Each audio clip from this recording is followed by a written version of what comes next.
And welcome everybody into WBGU 88.1 FM for some midweek action here. As I'm Dan Ridenauer, joined alongside Carter Leonard, we got our very own Lucas Kleinmeyer traveling down to Athens, where the BGSU Falcons will take on the Ohio Bobcats, set for 7 p.m. Eastern Standard Time. But here we are in the studio. Carter, how's it going out there? Going great. A little bit chilly outside on my walk on the way over here, but we're inside now. Get ready to get rock and rolling here. Should be fun. It should be fun indeed. And you know what? There will be a bit of a crowd, I will say, in terms of OU looking to try to bring the energy here tonight. Ohio currently sitting at 9-5 overall in the conference, 15-10 overall this season. Bowling Green is looking at 7-8, trying to get back to 500 in the Mid-American Conference, and is 15-12 overall. So looking forward to what this one brings, Carter, as I don't know, what else are you seeing out there? Well, I mean, obviously the last game of the regular season for both of these programs, so the fight's on. For every spot that you could possibly get. Bowling Green sitting on that bubble spot, in the 8th spot. So this is definitely going to be a must-win game. And if Bowling Green is able to capture the victory tonight and, beat the number 5 ranked team in the Mid-American Conference, that will definitely be a huge win for them. But, of course, Ohio, a really tough opponent, throughout all 4 quarters of the game. So this is definitely going to be a challenging one if you're on the orange and brown side of the court. And Ohio coming off a loss to Akron, Bowling Green a victory to that school up north, as there's 6 games, including this one slated for the Mid-American Conference going on so far on the schedule for tonight, if you will. So let's take a look at those games right now. At halftime is Western Michigan and Buffalo. That's a 33-14 game in favor of the Broncos. Halftime as well between Kent State and UMass, where the Minute Women are up 27-25. With 2:34 left in the first quarter, Akron trails Ball State by 13-12. And then finally, the only other game going on, 4 out of the 6 playing right now. 2:48 left in the first quarter. Miami of Ohio leads Eastern Michigan 16-8. And then later on tonight, we will have the Central Michigan Chippewas taking on that school up north. But Carter, I mean, you look at tonight, what it's going to bring. Obviously, looking at the starting lineup, Paige Kohler going to be in the lineup for the orange and brown. What are you expecting from her tonight? First things first, if anybody heard a notification sound over the air, I deeply apologize about that. But to answer your question, Dan, I think when you look at the starting five for Bowling Green to start out, if there's one player that I'm really looking out for to have a really big night, if you want to really get inside the paint and score, is definitely Taya Ellis. She is able to bring the intensity inside the paint, and if you could definitely get her going alongside both Donahue and Kohler, I definitely think that Bowling Green can definitely make a competition, out of this game. Well, it'll be interesting to see as well with Kohler playing with Ellis tonight. I mean, Ellis averaging 6.3 points per game, Kohler averaging 14.7. And then you look on the rebound side of things as well. That's where Ellis really likes to shine. She's got 6.4 rebounds per game so far this year. And you also want to look at Bailey Tabling for Ohio as well. Currently 13th overall in the Mid-American Conference in score, and she averages about 13.8 points per game. So if you're Fred Schmiel and you're looking at the defensive side of things, you try to do anything that you could possibly can to contain a player like Tabling. So should be interesting to see what kind of defensive schemes Schmiel in the game will cook up here tonight. And we'll see what else is in store when we come back, just for a brief moment, if you will, during our pregame coverage here on WBGU 88.1 FM.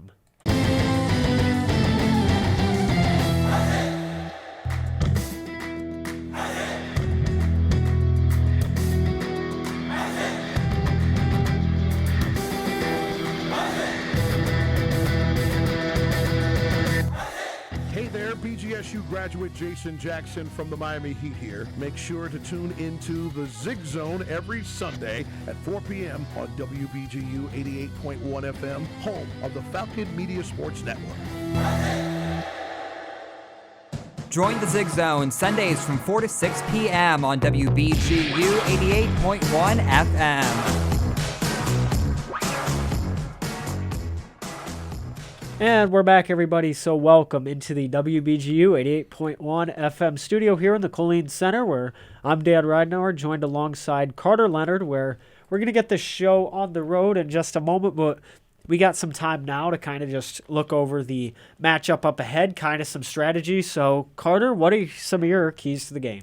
Well, before we went to break, we talked a little bit about defense. When you look at the Ohio Bobcats, if you're the Falcons, not only is this team second overall in offense, they're also third overall in team three-point field goal percentage. So they currently rank third in that category with 0.331% from the field goal line, and they've made overall 744 my apologies 246 3 points made. So they're able to shoot outside as well, which could definitely be a struggling point for the Falcons on defense, depending on how the defense will definitely play tonight. But if you're Bowling Green, I think the strategy remains the same, is that in these types of games you really have to get off to fast starts, and you can't wait until the last few minutes of the first quarter to really, start to get into a groove. It has to get going, because these are the money games, essentially. These are the games that really propel you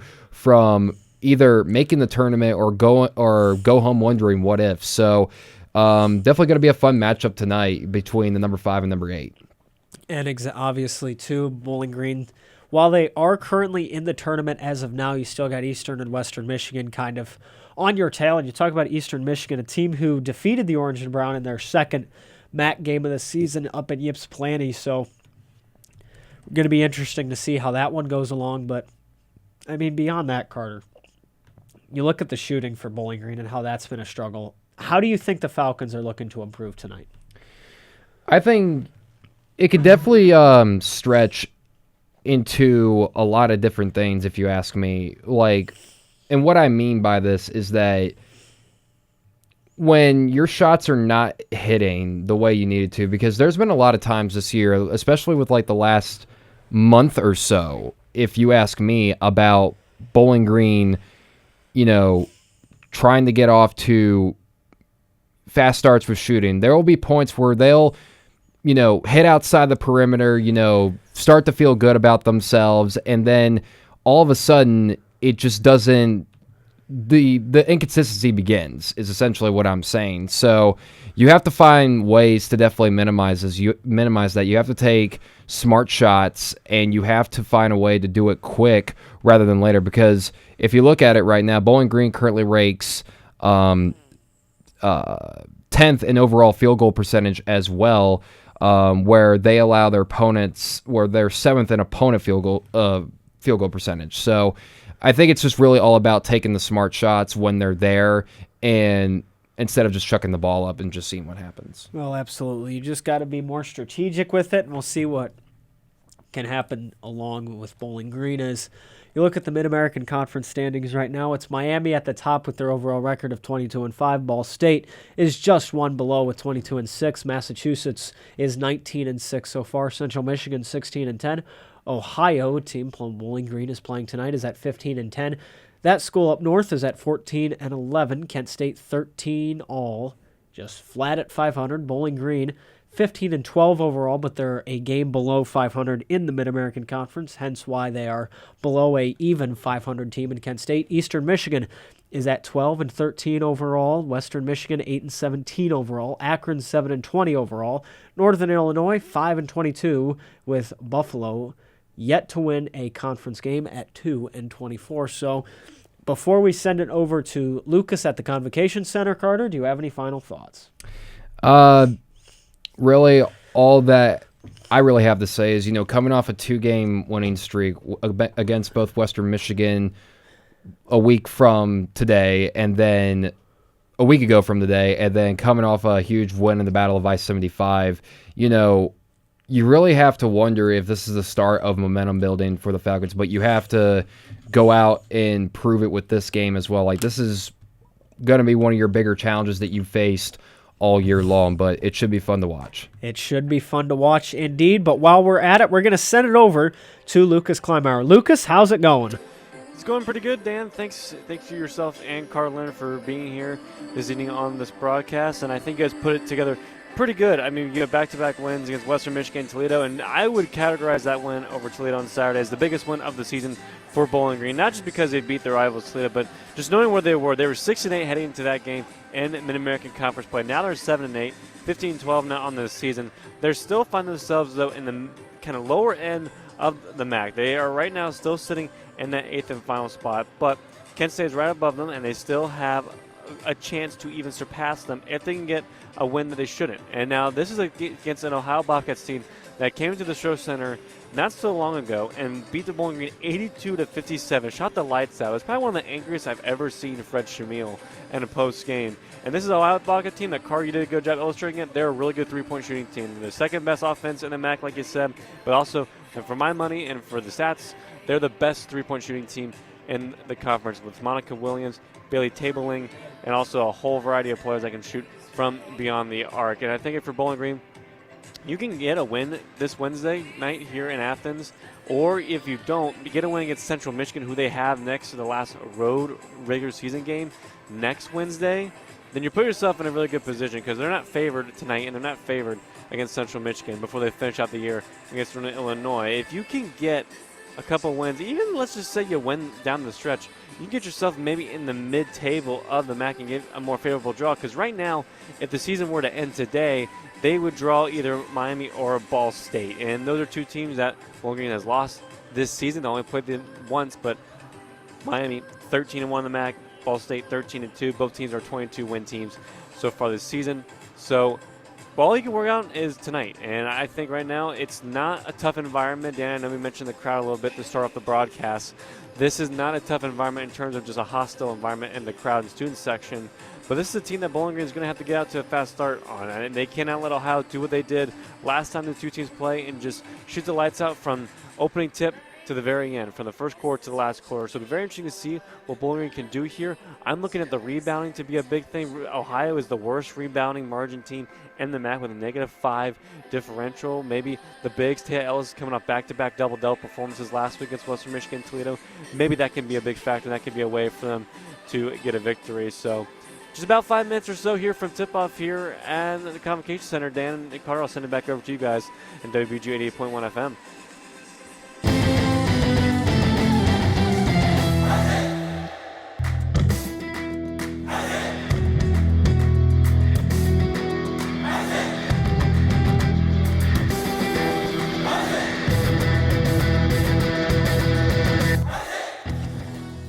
Are you a fan of BG Falcon Media and the Falcon Media Sports Network? You can show your support for BGSU Student Media by donating at the bottom of the page of stories on bgfalconmedia.com. BG Authors is a campus organization dedicated to highlighting authors connected to the university. BGSU has produced some amazing authors, including Beth Macy, James Baldwin, and Tim Conway, to name a few. Visit bgauthors.com and subscribe to the blog that regularly updates on new releases, classics, non-BGSU authors, and other features such as book versus movie. That's BG Authors at bgauthors.com.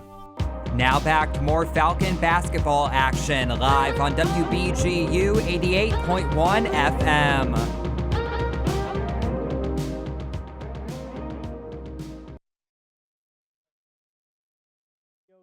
On WBGU 88.1 FM, I'm Dan Ridenour, joined alongside Carter Leonard, where we are waiting for the highly anticipated midweek action for the Bowling Green State University Falcons women's basketball team. Yeah, definitely.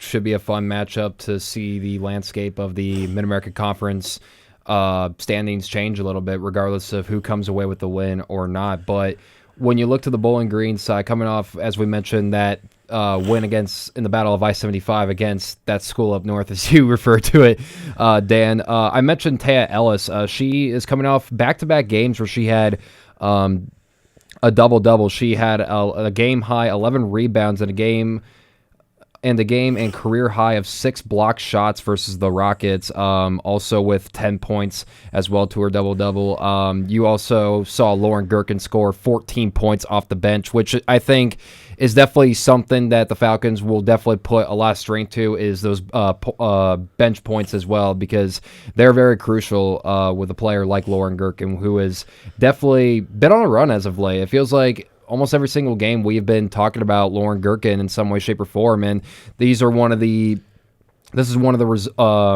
reasons as to why. And then, of course, you have the stars of Paige Kohler, who she's coming off a game high of 17 points to lead 4 players in double figures, as well as Janaea Donahue, who also had 10 points alongside Taya Ellis. Well, and I mean, obviously you can always count on Paige Kohler, just the star of this team, the backbone, if you will. Both Janaea Donahue and Paige Kohler have been, I guess, talked about highly by head coach Fred Shamil, but you talk about Jasmine Fern as well in the lineup tonight. Her and Lauren Gherkin kind of both, I'd say, play a little better off the bench, but are both very talented in their own way, as it seems to be that Coach Meal likes to either switch out Fern and Gherkin, or Gherkin for Fern, if you will. He's kind of got both of them lined up together, as he just really has that, I guess, synergy, if you will, that kind of idea that how he wants to go with it and everything in his mind. Is we're going to just talk a little bit more in depth on kind of the lineup, if you will, what the bench could do for Bowling Green. But first, let's pause for station identification.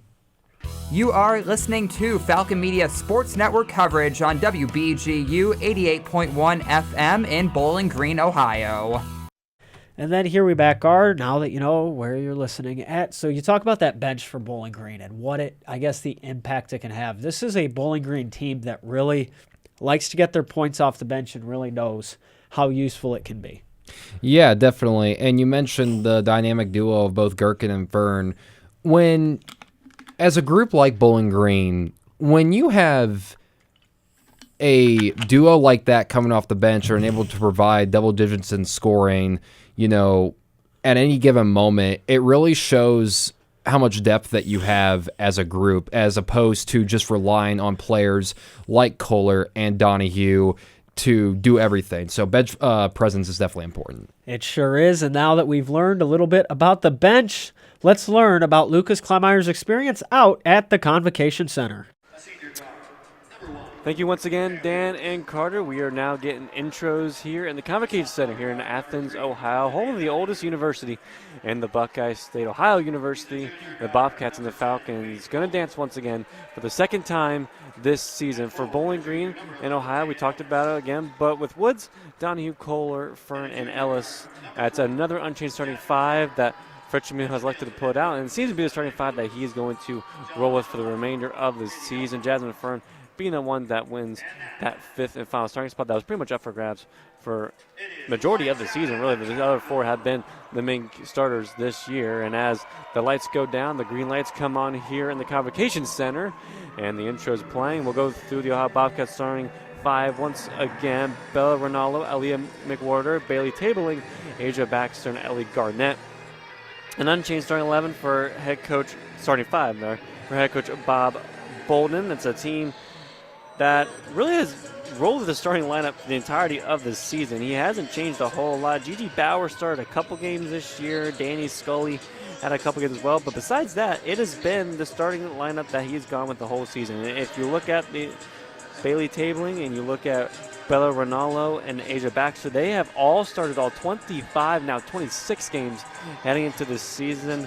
McWhorter and Garnett each started 23.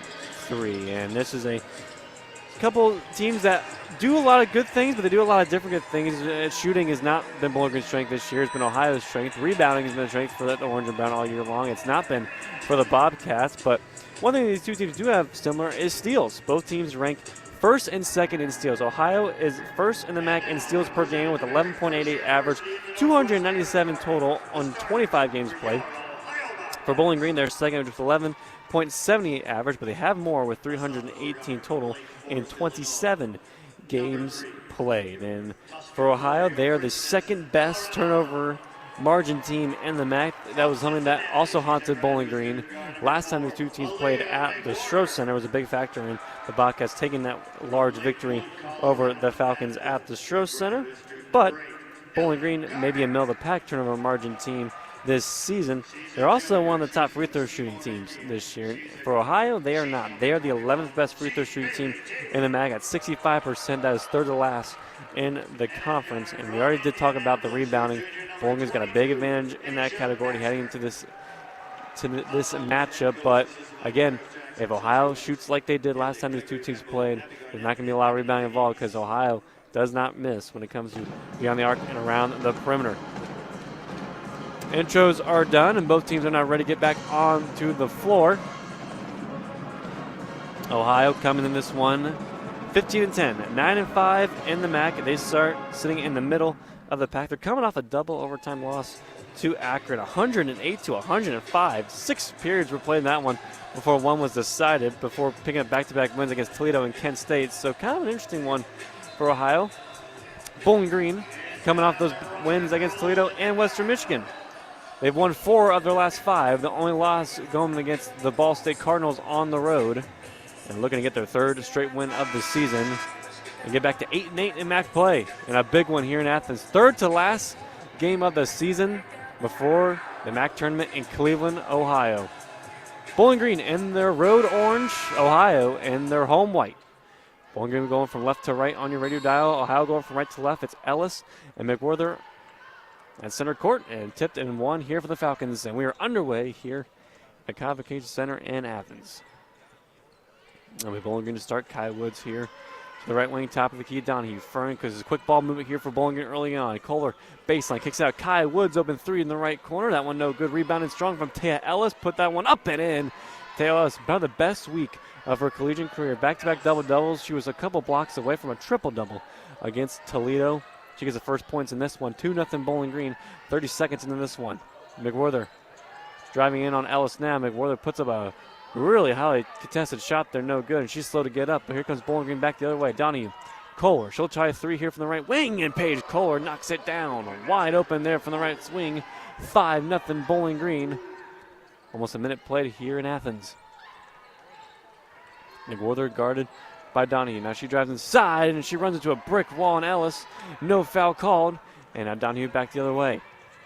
Donahue still look for an option. Bounce pass inside Ellis. And they get a travel called there on Taya Ellis. She was guarded there from Asia Baxter. So the first turnover will be called there on Bowling Green. So a minute played here. 5-0 Bowling Green. Here comes Ronaldo. Bringing up the court. Loses the ball initially. Donahue on the loose ball. Ohio's still with it, and they get it back to Ellie Garnett, and now Garnett traveled. Garnett thought about 3 and elected to drive inside, but took a couple steps too many. Johnny Donahue broke the all-time program record in steals in a single season. Last game against Toledo, she had 6 steals, 104 now on the year, breaking Nella Hampton's record during the 2022-2023 season when she had 101. Donahue still looking to add to that total this year. As Ellis kicks this one out to the left wing side, Kai Woods. Kohler right wing, and they'll get an offensive foul on Bowling Green. This time they'll get on Kai Woods. It'll be Kai Woods' first personal, and Bowling Green's first. Ronaldo will come up. She's someone that hit 8 3-pointers last time the two teams played. Now kicked it outside. Garnett open 3. That's what Bobcats are good at. First basket of the game for OU, and it's Ellie Garnett, 5-3. Falcons up by 2 with 8 minutes left to play here in the first quarter. Jasmine Fern left wing floats it inside. Ellis inside the post. Nice pump fake there. That first attempt no good. Gets her a rebound. Keeps the ball in play. Kyle Woods couldn't handle it, and she takes a seat there courtside on the bench. And it's another turnover for Bowling Green. So the 3rd straight empty offensive possession, and Ohio will take over.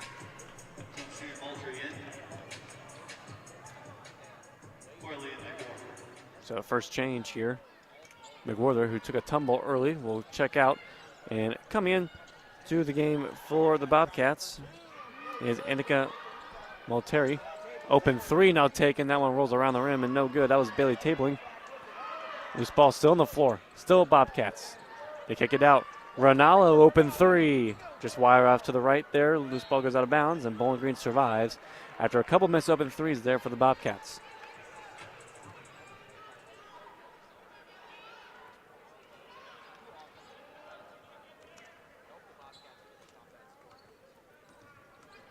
That's Moultrie guarded there by Kyle Woods. And Donahue's pass there is read well there from tabling, but she runs right out of bounds right into her coach's bench, and it still remains Falcon ball. So 7:18 left here in the first. 5-3 Bowling Green. Falcons up by 2. Donahue left wing here to Kohler. Kohler driving inside now out to the top of the key. Kyle Woods. Fern inside Donahue. Fern again. Now Fern will try a 3. Jasmine Fern, that one a bit too strong. Didn't hit rim. Goes right into the hands of Tabling. Baxter in the corner. Ronaldo again. Open 3. Ricochets in and out. Rebounding strong here from Moultrie. Ronaldo again. Gets it out to Tabling. Ohio hasn't had the shooting start they've wanted in this one. 1 for 7 so far. Garnett just chucks up a hopeful 3 as shot clock was expiring with 1 second left. Goes out of bounds now. 1 for 8 as a team and 1 for 5 from the 3-point range. Which is good news for Bowling Green. Was the complete opposite when these two teams met over a month ago. Fern thought about a 3. Kohler. Kyle Woods. Now Fern right wing inside Ellis. It's open from top of the key. She'll try another 3. That one too strong. Ellis fighting for the rebound. Gets it. Donahue. Kohler will get it and reset. Fern here to right wing. Bowling Green a scoreless run now. 3+ minutes. Woods. Fern inside. Donahue now drives. Donahue kicks it out. Kohler. Pump fakes. Mid-range jumper. Got it. That's 5 points now for Kohler. 7-3 now Bowling Green. Under 6 minutes left to play in the first quarter. Here come the Bobcats.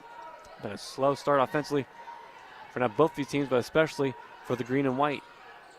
Garnett will try a 3. Too strong there. And it looks like they're going to get Donahue here for a foul underneath the basket. It's kind of just shielding Moultrie there, not letting her get close to the basket.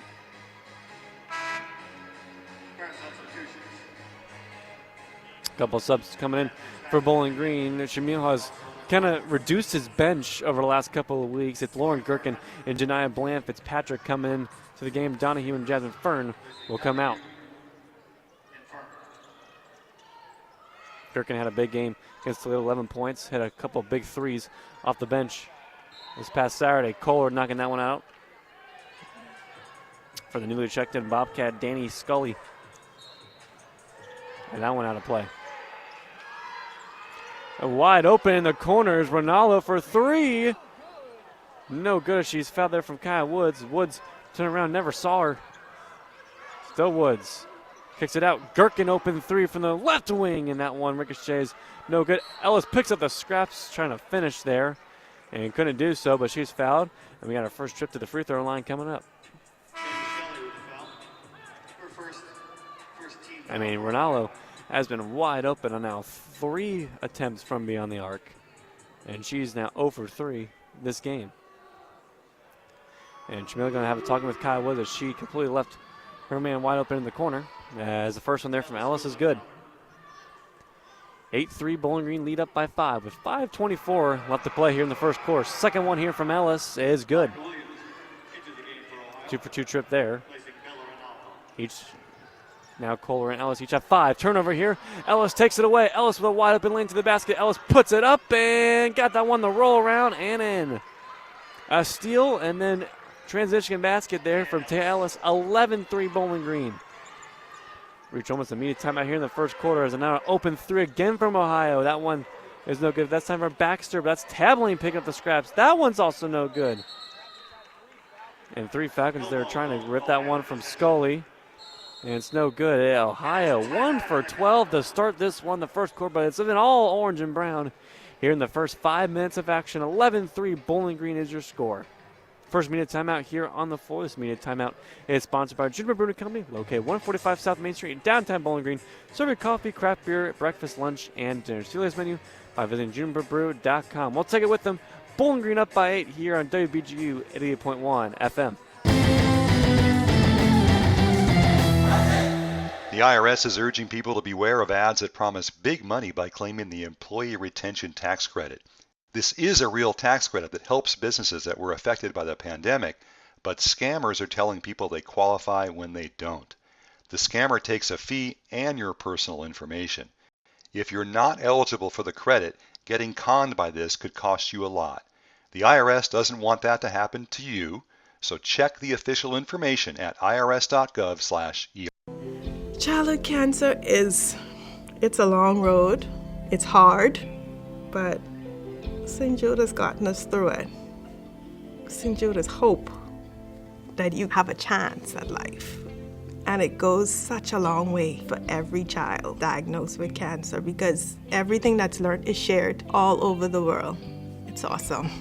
Finding cures, saving children. Learn more at stjude.org. Falcon Communications is the student-run public relations firm of BGSU Public Relations Student Society of America and BG Falcon Media. Those who join the firm create social media and feature story content for the BG News, BG24, WBGU FM, and the Bowling Green Radio Sports Organization. For each Falcon Media brand, Falcon Communication members help coordinate special events and create strategies for how to best market those events to the university community.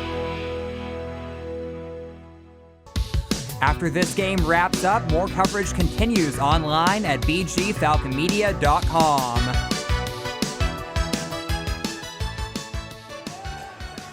Back here in Athens, Ohio, Bowling Green up by 8, 11-3 over the Ohio Bobcats with 4:56 left here to go in the first quarter. I'm Luce Kleinmeyer alongside with you, Daniel Reinauer and Carter Leonard are in the studios of the WBGU 88.1 FM. Thanks for joining us. It has been a really good start for Bowling Green. Taya Ellis, 6 points, 5 rebounds in the first 5 minutes here, which helps Bowling Green have an 8-point lead, and they're out rebounding the Bobcats 9-7.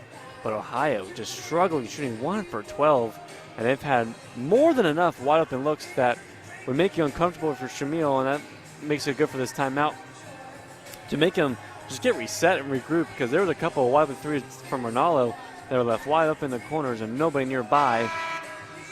Just haven't been able to knock them down, and that's been 100% the difference early in this one. So the cheerleaders will exit the floor here in the Convocation Center, and we'll be back on our way. It will be Bobcat ball with 19 seconds left on the shot clock right underneath the basket. Inbounding this one is going to be Bauer. Bauer gets this one inside to Monica Williams, who's checked in for the first time this game.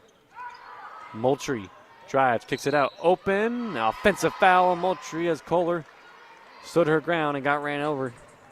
So another empty possession there for Ohio. And this elite Bowling Green defense coming to life. And it's been almost their best in the last couple of weeks or so, winning 4 of the last 5, if you go all the way back to that Coastal Carolina win in early February. Kai Woods up the floor for Bowling Green. Right wing here, Janiyah Bland Fitzpatrick. It's Ellis, Woods, Gherkin, Kohler, and Bland Fitzpatrick. And she kicks this one out in the left corner with Lauren Gherkin. That ricochets in and out. Ellis there couldn't get the rebound. And instead it's Moultrie. Moultrie outside. Monica Williams, and then just one is carelessly passed and given away right to the hands of Kai Woods. Gherkin trying to find Bland Fitzpatrick. Took a deflection. She's trying to keep with it. It takes a couple of favorable bounces and goes right into the hands of the Bobcats. Williams. Moultrie drives. Open 3 again. Way overshot. That was Danny Scully. Too much on that one. Make it 1 for 13 and 1 for 9 now for 3. Gherkin. Here's Bland Fitzpatrick.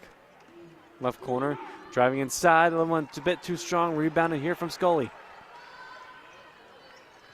Wow, 0 points in 4 minutes and 30 seconds. And that one, a deep 3 again, is off the mark. Boy, I tell you, this has been quite the offensive output for Ohio. 1 for 14 now, 1 for 10 to start. Here's Woods. Paige Kohler left wing. Has a screen set from Ellis. Kohler trying to feed this one through to Ellis. Couldn't do so. That was knocked out of bounds, and it'll be Bowling Green ball. That was knocked out of play there from Baxter, who's a little bit slow to get up. As Fern and Donahue come back in, checking in for Ellis and Bland Fitzpatrick. It'll be Kohler to inbound this one.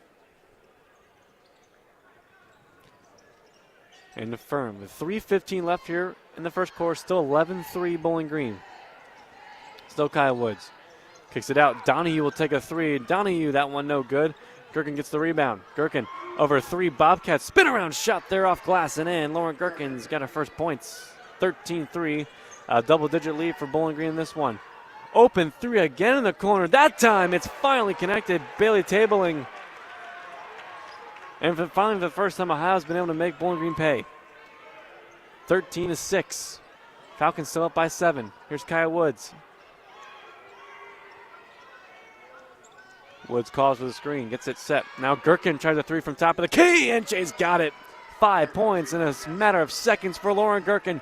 16-6. Under 2 minutes and 30 seconds left to play. Here come the Bobcats back the other way. McWarther stutter steps in. How about that move? Now both teams starting to find their move offensively. As Monica Williams cuts the lead in half. 16-8. Falcons with a comfortable lead as well.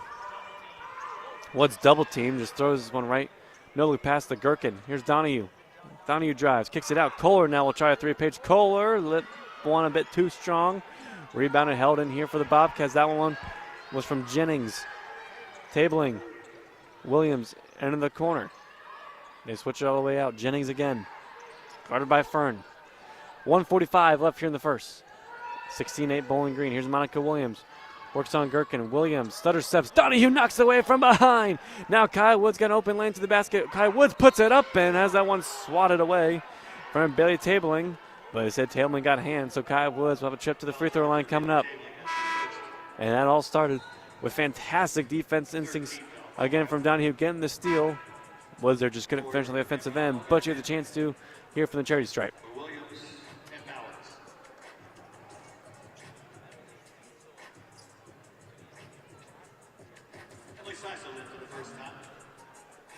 Kaya Woods not been her best offensive output. She's won the last couple of games, but she's still averaging 7.4 points per game, shooting 78.3% from the free throw line, 54 for 69 this season, as make it 55 for 70 as she makes the first one. That second one is no good, so 17-18 is the score. Bowling Green. Gherkin, though, picks up the rebound. The putback there a bit too strong and rebounded here from McWarther. Jennings, long outlet pass, and that's way too fast for Ronaldo. And it's going to be Falcon ball.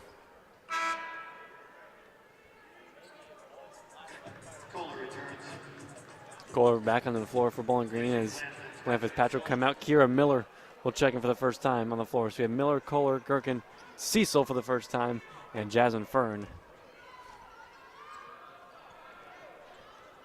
Here is Kohler, works her way to the right. Kira Miller, pump fakes, looking for an option. Miller to Kohler. Fern again, Cecil. Cecil still looking for an option. Kohler, shot clock winding down the 5. Kohler now drives. Backdoor pass, Jasmine Fern lays it up and in, perfectly executed as the shot clock expires. 19-8, Bowling Green by 11. And it looks like a violation here on the inbounds from Ohio. So it'll be Bowling Green ball with 55 seconds left in the first. Cecil to Kohler. Kira Miller works her way.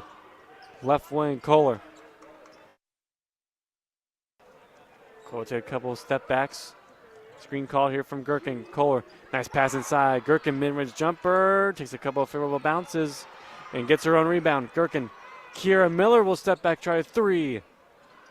Couple bounces in the air, kind of just holding your breath, hoping that one would fall through. Wouldn't. About a second to separate the shot clock and game clock. 20 seconds left here in the first and counting. McWarther drives, kicks it out. Open three, tabling. That one a bit too strong. Rebounding here from Cecil. 10 seconds left and counting. Shot clock is off. Bowling Green up by 11. 19-8. Kohler with the ball. 5 seconds left. Kohler top of the key. Kohler drives left side. Kohler still looking. Kohler finds it. Jasmine Fern as the clock expires. And that one was just a bit short. And that's how this first quarter comes to a close. Poor offensive shooting for the Bobcats, but great defensive output for Bowling Green. And they will enjoy an 11-point lead heading into the second quarter. 19-8.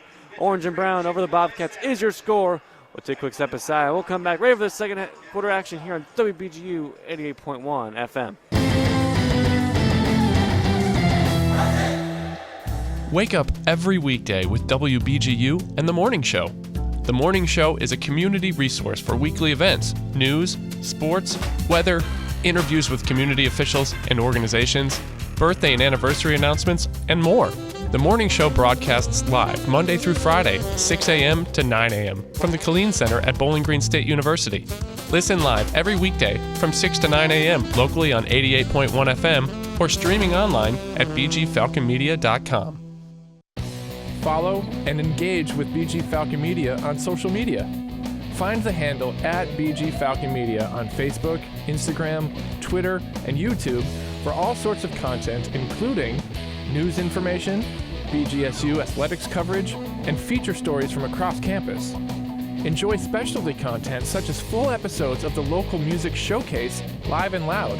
The coverage continues with BG Falcon Media on all major social platforms.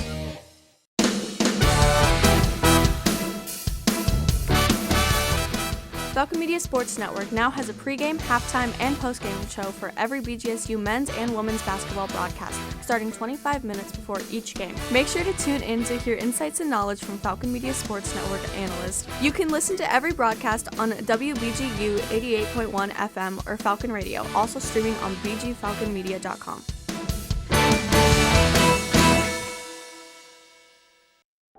I guess I called AA because alcohol didn't work anymore. Drinking used to give me a sense of meaning in life. I called AA not knowing what to expect. Certainly not cheerfulness, but that's what I got. People had humor. They seemed to be at ease. I hung around. Now I feel much more comfortable with myself and the people around me. Visit AA.org for more information and download the Meeting Guide app to find a meeting. You are listening to Falcon Media Sports Network's women's basketball coverage on WBGU 88.1 FM.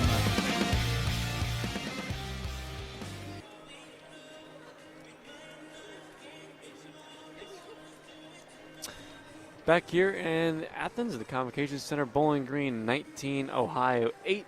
Falcons up by 11. Here ready to begin second quarter action here on WBGU 88.1 FM. Lucas Clymer, thanks for joining us all evening long. Ohio in that first quarter, 3 for 17 shooting, 2 for 12 from 3. Bowling Green was 7 for 20 shooting, 2 for 10 from 3. And they made Ohio pay on those turnovers. Bowling Green got 5 points off those turnovers. Ohio 7 turnovers in that first, just 4 for Bowling Green. 8 points in the paint for the Orange and Brown, just 2 for Ohio.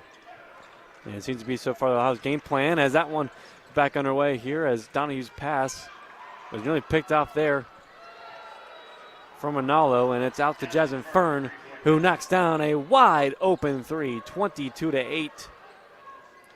And Jasmine Fern gets Bowling Green started right where they left off in the first quarter. That's her first points in a while, Jasmine Fern. 5 now for her, 22-8.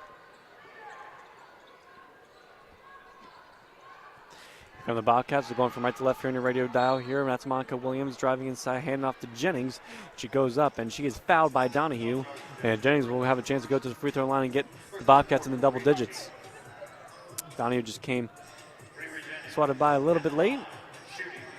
Got a touch up just a little bit late there, and it'll be her second. Oh, actually, we rolled this one to Jasmine Fern. Apologies there. This Fern was in the area. First one there is no good from Jennings. 23 games off the bench coming into this one, Ryu Jennings, and the second one is good. So 1 for 2 there, 22-9 now, Bowling Green. 9:15 left to play here in the second quarter. Here's Kyle Woods. Hand off Kohler. Donahue. Into Ellis. Ellis pump fakes, puts it up. A little bit off to the right there, rebounded here from Ohio. Here comes Tabling. Tabling out to Jennings. Jennings kicks it out. Ronaldo. Tabling open three from the right wing. That one rolls in and out. No good. Rebound McWhorter. Tabling again. Ronaldo. Another open three from top of the key. That one's good. Another open three. 22-12. A lead cut down to 10. 3 for 14 now for 3, Ohio. Jasmine Fern now into the right corner. Fern left wing. Woods, that one was nearly intercepted from tabling as Donahue tried to fire that one to Kohler and goes out of bounds. Well, I'll tell you what, Ohio's getting open threes. They're just not knocking them down. Bowling Green hasn't been able to figure out the screens and the plays that have gotten Ohio wide open from the corners and around the perimeter. Kaya Woods, though, finds herself open. Mid-range jumper, that one no good. Tips right back into the hands of Donahue. Donahue back to Woods. Woods again drives. Looks for an option. Woods inside Ellis in the post. Double team. Ellis drives. Has that one touch underneath the rim. Goes into the hands of Ohio. This one's from Garnett. Garnett into tabling. Tabling again. Garnett looking for it. Here's Jennings. Jennings drives inside on Kaya Woods. Putting that one up on Woods. That one a bit too strong. Rebounded from Kohler. Here comes Kohler on the fast break. Paige Kohler puts it out. Donahue pump fakes, moves. Got the shot off in time. She's fouled and will go to the free throw line. That's going to be on Jennings. As Lauren Gherkin will come back in. 2 number 22s for both teams. And Gherkin will check in. She'll come in for Ellis. Jennings will come out after getting that foul. And Baxter will back in for Bolton.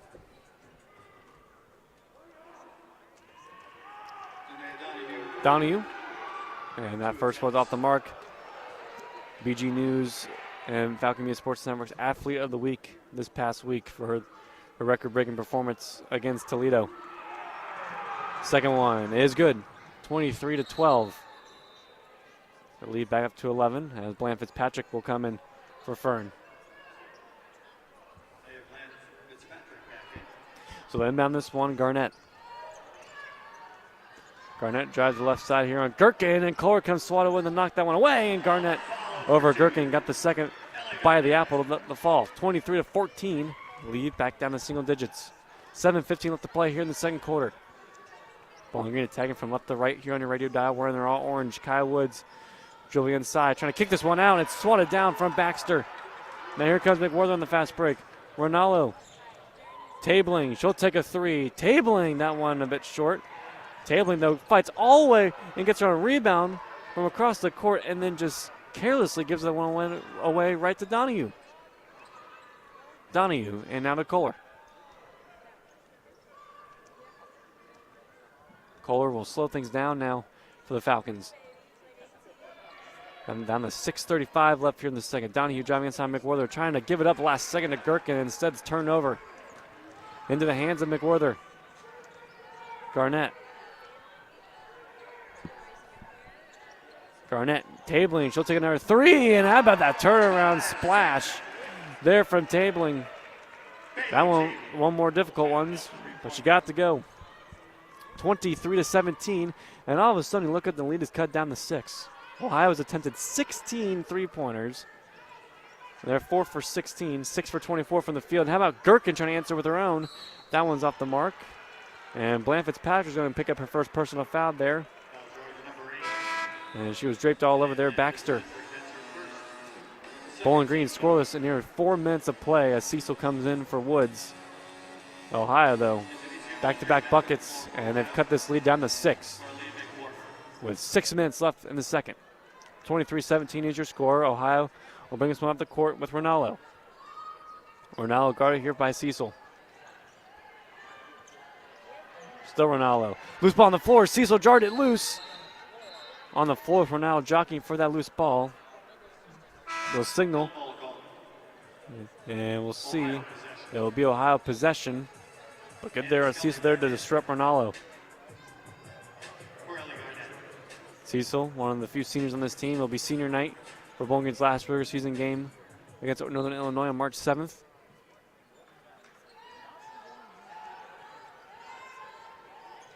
And now this one, here's Moultrie. Inside Scully, and that one was rejected from Gherkin and Cecil. Long on left pass, Bland Fitzpatrick one-on-one with Ronaldo. Bland Fitzpatrick puts this one up, and that one a bit too strong. Couldn't get that one go, but she's fouled, and we'll see who they tag with this one. And it's going to be on Bland Fitzpatrick again. That's her second one. And she'll have to come out for Ellis here in a moment's notice. As we're now bringing up the court. Nearing our second media timeout here in Athens. Scully thought about a three. Moultrie guarded here, Donahue left wing. Drove inside and I kicked it back out and I moved her way to the top of the key. Dribbles inside.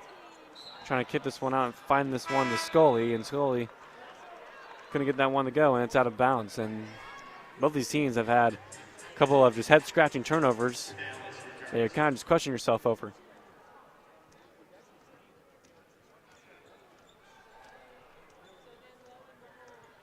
Here's Kohler. Hand off then to Cecil. Screen set from Ellis. Next stoppage will be our second media timeout. Gherkin, Donahue. In the left corner here, Kohler dribbling inside. Kicks it all the way out. Gherkin top of the key. She'll pump fakes. Moves inside. Gherkin floater. Got it. Offensive foul. So wave off the basket. And everything was perfect there for Bowling Green. They found the open man's from around the perimeter. And Moultrie there just stood in the basket there and didn't let Gherkin go through.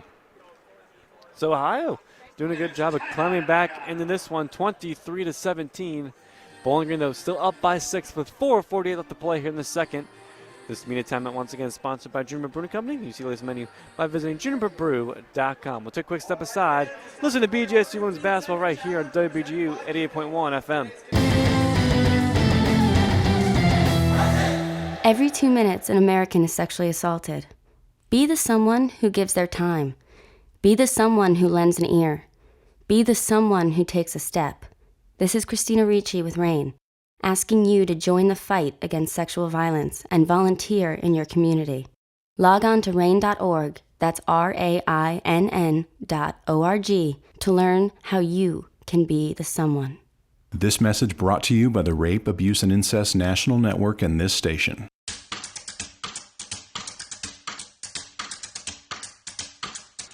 Hi, my name is Taya Ellis, and I play on the Women's Bowling Green basketball team. And these are my Falcon 4 favorite meals to cook. One is this Jamaican meal called oxtail rice and peas. That's one of my favorites because my mom and dad used to cook it growing up, so it just continued on. Another one is tacos because it's just easy, something easy and quick to make. My third one, I would have to go with steak and mashed potatoes because who doesn't love steak and mashed potatoes? My last one, I'd say Alfredo because I love some pasta.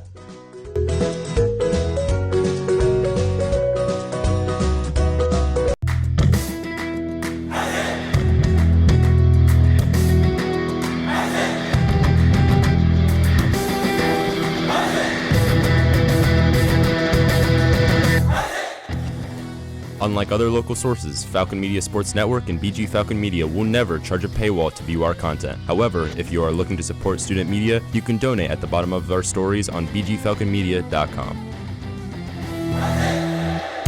At the Stro or on the road, the Falcon Media Sports Network is covering the Falcons all season.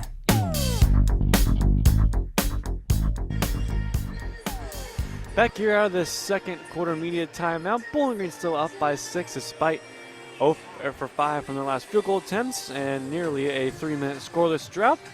23-17 is your score. Orange and Brown up by 6 here on WBGU 88.1 FM. I'm Lucas Kleinmeyer. Bobcats, though, shooting a bit better, 6 for 25, but 4 for 16 from 3. A couple of threes have put this one back in this game, but a lot of turnovers for both these teams. 16 so far in this one. Rebounding battle is now favoring the Bobcats 20-18 by 2. It was all Bowling Green until the last couple of minutes. It'll be Kohler, Gherkin, Cecil. I believe that is Donahue. It'll be Donahue and Ellis, so the 5 on the floor for Bowling Green. For the Bobcats, it's going to be Baxter, Ronaldo, Scully, Moultrie, and Tabling. So Ronaldo will bring this one up to the new Ohio Bobcat floor that's been put in just this past year. Scully and the Baxter. Baxter driving on Gherkin, baseline. Looking to go out, but now she traveled. Too indecisive there as Gherkin played really good defense there. So Gherkin first forces Baxter to travel, and now here come the Falcons the other way. 4:25 left for the second. Kohler up the floor. An elevator screen was set from Gherkin and Ellis. Gherkin and the Ellis. Ellis gets it out. Cecil. Donahue. Donahue drives outside. Kohler open corner 3, and she's got it. Paige Kohler, 8 points for her. Her second 3 of the game, 26-17. Bowling Green up by 9. Tabling got Kohler there to hesitate and then drive as Tabling puts that one up and it goes out of bounds. It'll still be Bobcat ball with 22 seconds left on the shot clock.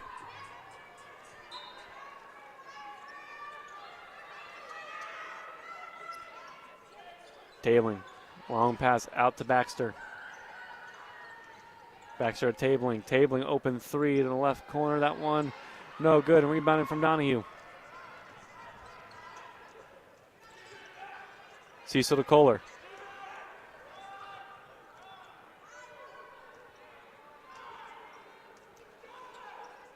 Kohler guarded by Ronaldo. Shamil barking out instructions. Gherkin gives it right back to Kohler. Inside Gherkin. Gherkin almost had that knock the one away. Ellis spins a move on Baxter. Got that one to roll in. She's now got 8. 8 points, 5 rebounds for her. 28-17. Morgan up back by 11. Cecil takes the charge.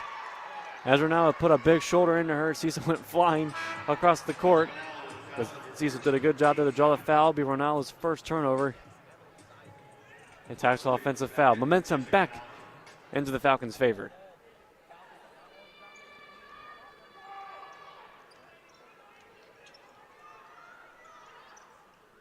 There's Gherkin.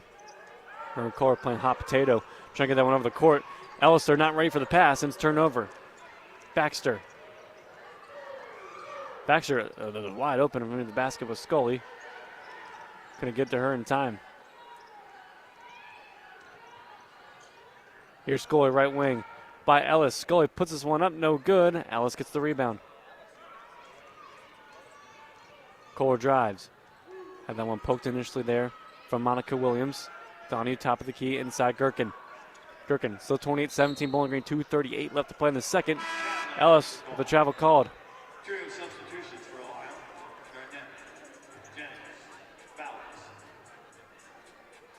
So another travel there for Taya Ellis. Ellis, her third turnover this game, yet she's put up 8 points and 6 rebounds. It's been a big factor why Bowling Green has his 11-point cushion so far. Here's Monica Williams, best three-point shooter in the MAC percentage-wise coming to this one, and she just carelessly spins around and passes that one way out of bounds. And again, we've just had a couple of turnovers this game for both teams that leave your head scratching, as the play has not been there. Here is Kohler. In the Donahue, into the corner, Cecil. She'll try a 3, Emily Cecil. That one just a bit short from the corner. Jacking for a rebound, and Cecil couldn't get it. It's picked up here. Now here come the Bobcats. Garnett. Williams drives. Garnett left open for 3. Ricochets in and out. Gherkin couldn't get the rebound. Donahue, though, come from behind. Pokes that one away. And they're going to get another foul on Donahue, trying to get that steal from behind. That was Moultrie who had it, and it will be called for the foul as Ferdinand will come in for Donahue. Bland Fitzpatrick will check in for Ellis.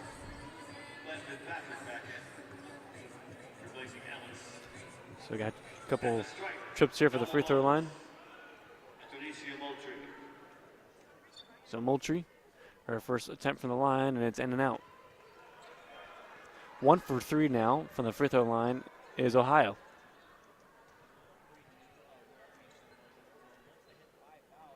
Here's your second.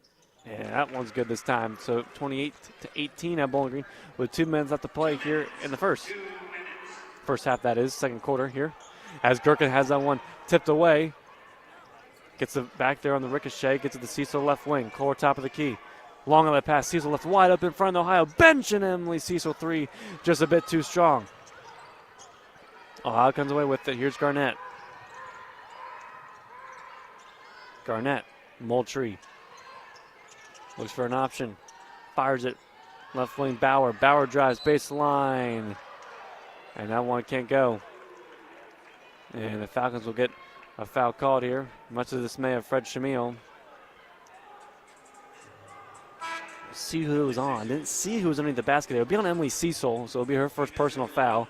And setting to the line will be Gigi Bauer, looking for her first points in this one. 2 for 4 as a team.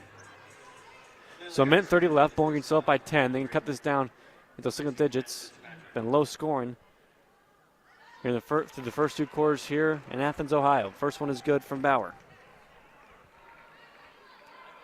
Bauer's someone who's shooting 75% from the free throw line this season, heading to this one. 2 for 2 there, 28-20. So Bowling Green lead cut down by 8.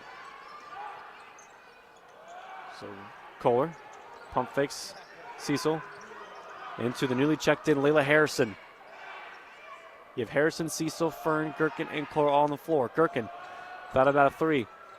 Cecil left wing, down to a minute 10. Shot clock now down to 10 seconds. Gherkin in the right corner. Gherkin, Layla Harrison, Kohler. Kohler dribbles left. Kohler drives inside, and she's fouled. That's on Jennings. And Bob Bullen not happy about that one.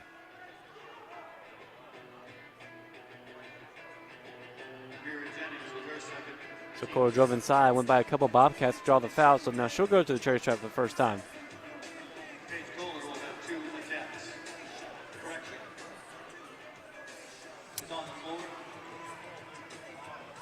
So now they're going to correct and say it was before the shot, so they'll just inbound this one underneath the basket. So no free throws coming up for Kohler, instead an inbound.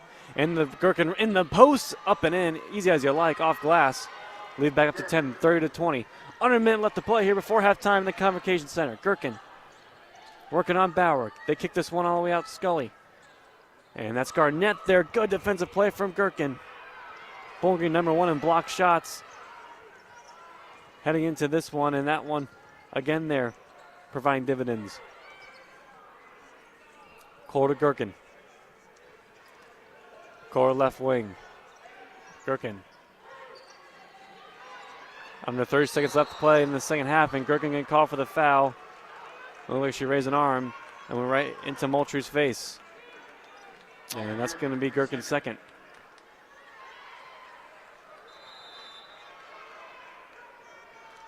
So Kendall Moxie will come in for the first time. This game she'll come in for Gherkin here with 26.6 seconds left. Replacing Gherkin.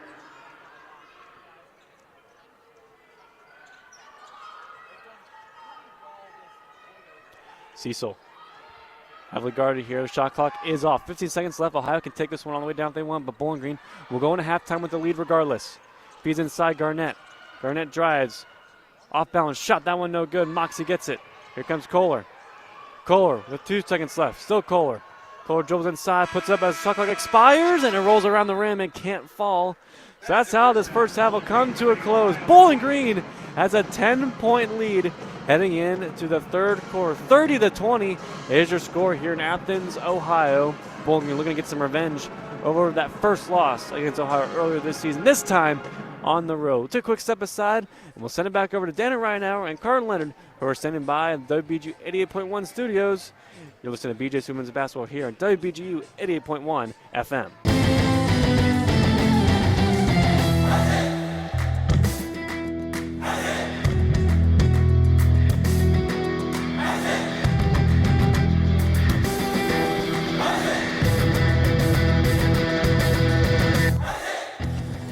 Ever wanted to hear what a BGSU coach or player says after a game? Head over to the BG Falcon Media YouTube channel to watch post-game press conferences for all BGSU home volleyball, soccer, football, hockey, and basketball games.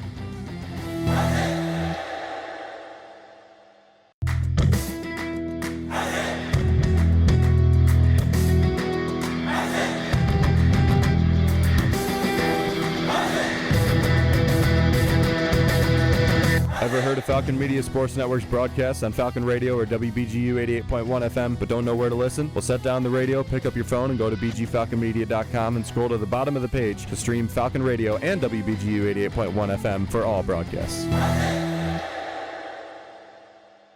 If you're a veteran looking to file for your service-connected benefits through the Department of Veterans Affairs, don't go it alone. AMVET's highly trained service officers stand ready to walk you through the process at VA regional offices around the country, helping you to navigate the complex VA system free of charge. With new presumptions for Agent Orange exposure and other conditions, AMVETS can offer you the advice you need to finally receive all of your earned benefits. In 2009 alone, AMVETS helped process more than 65,000 claims and appeals, securing more than $410 million in benefits. To find your nearest AMVET service officer or to learn more, visit AMVETS.org.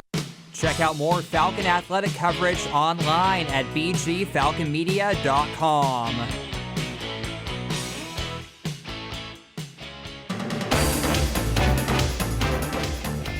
This is a Falcon Media Sports Network studio update. And thank you, Tyler. Welcome, everybody, into the WBGU 88.1 FM studio here in the Cooling Center. I'm Dan Ridenour, joined alongside Carter Leonard, where here we are at halftime. Bowling Green leads Ohio 30-20. Carter, what are your thoughts? Well, overall, obviously this is big momentum for Bowling Green going into halftime, being up by 10 over, a team that currently ranks 5th in the Mid-America Conference. But I will just say this, we mentioned at the top of the show how good of a three-point shooting team that Ohio has been this entire season. But as of right now, they are 4 of 18 from the three-point line. But in one quarter alone, mainly the first quarter, they were 1 of 14 at one point. So a little bit surprising that the three-point shooting for the Bobcats has been a little bit off tonight. But Bowling Green so far doing what they need to be doing, getting off to those quick starts. They were up 7-3 at one point to start early, and they just never relinquished the lead in the first half at any point. And we mentioned, players like Taya Ellis. Currently, Ellis right now is tied with Paige Kohler for the most points of the team. They are both tied at 8, and Ellis is currently on pace for yet another double-double. She is 2 away from having double digits in scoring, and she needs 4 more rebounds. She currently leads the team in rebounds at 6. Meanwhile, Jonaya Donahue is behind her in that category in 4. And Paige Kohler, 8 points, 3 of 6 from the field, 2 of 4 from the three-point line, and 2 rebounds and 3 assists as well. So seems like there's been a lot of, ball moving from Bowling Green. They're able to spread the ball around, not let anybody try to carry the heavy weight. And then Jasmine Fern, as we mentioned, one of those big bench players. So far, 5 points, 2 of 4 from the field, 1 of 2 from 3.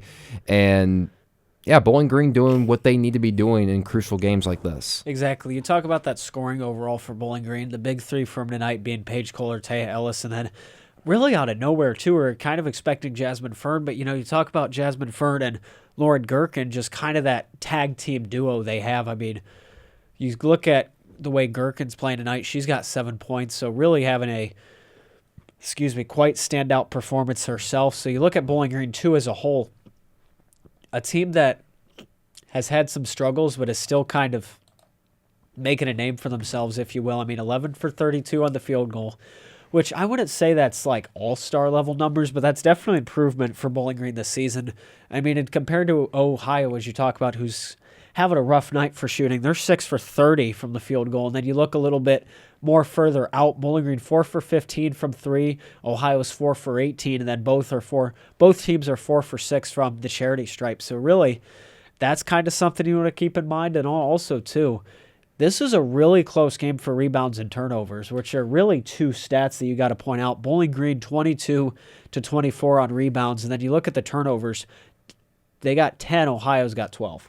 Yeah, and that's one thing that's very interesting, too, is that when you look at the rebound stats, so far Ohio has 24-22. So by that, they are out-rebounding Bowling Green, and they're tied with defensive rebounds, and they also have more offensive rebounds compared to Bowling Green at 10-8. So when you have that, you kind of think to yourself, you're able to out-rebound them in a way, but you're not able to create, any sort of, cutting down to the point deficit. Now, I will say for the Bobcats that shooting in the second quarter did absolutely get a lot better, but Bowling Green was still able to maintain that lead. At one point, the lead was as low as it's ever been. I believe at one point it was 23-17, but that was the closest that Ohio has come to really reeling in Bowling Green's lead, as they currently lead by 10 at the half. So you would think with those extra rebounding opportunities that Ohio would have created a little bit more opportunity for themselves to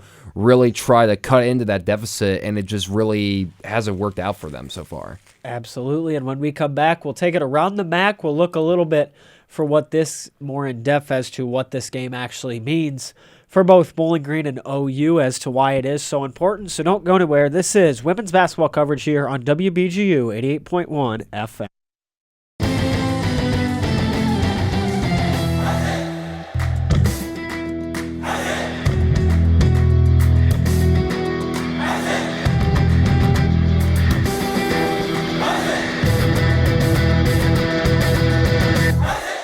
second straight year, Falcon Media Sports Network is partnering with WBGU PBS to broadcast Falcon men's and women's soccer matches. Tune into WBGU PBS YouTube's live streams to hear Lucas Kleinmeyer, Henry Costco, and other Falcon Media Sports Network talent on the call.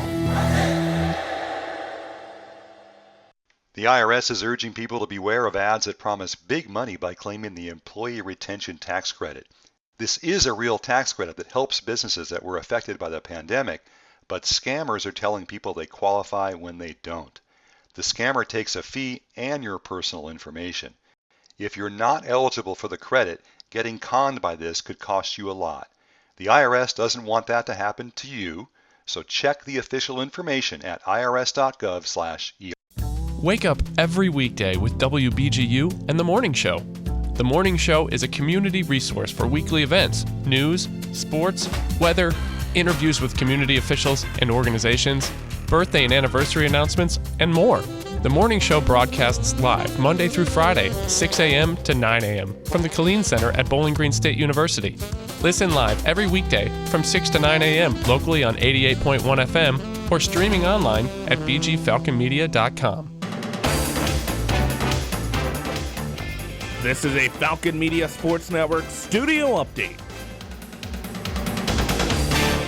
Welcome back, everybody, to WBGU 88.1 FM. Here we are in the Killeen Center studios for halftime coverage between Bowling Green women's basketball and the Ohio Bobcats. I'm Dan Ridenauer, joined alongside Carter Leonard. Before we begin our roundtable discussion, let's take a look at around the Mid-American Conference today. Miami of Ohio leading Eastern Michigan 58-40. There's 2:31 left in the third quarter. After the third quarter here, we got Akron and Ball State. Ball State has the lead 65-44 at halftime between Central Michigan and that school up north. The Chippewas have the 36-30 lead. And as we got two scores that have been deemed final, Western Michigan will come out on top of Buffalo 58-43.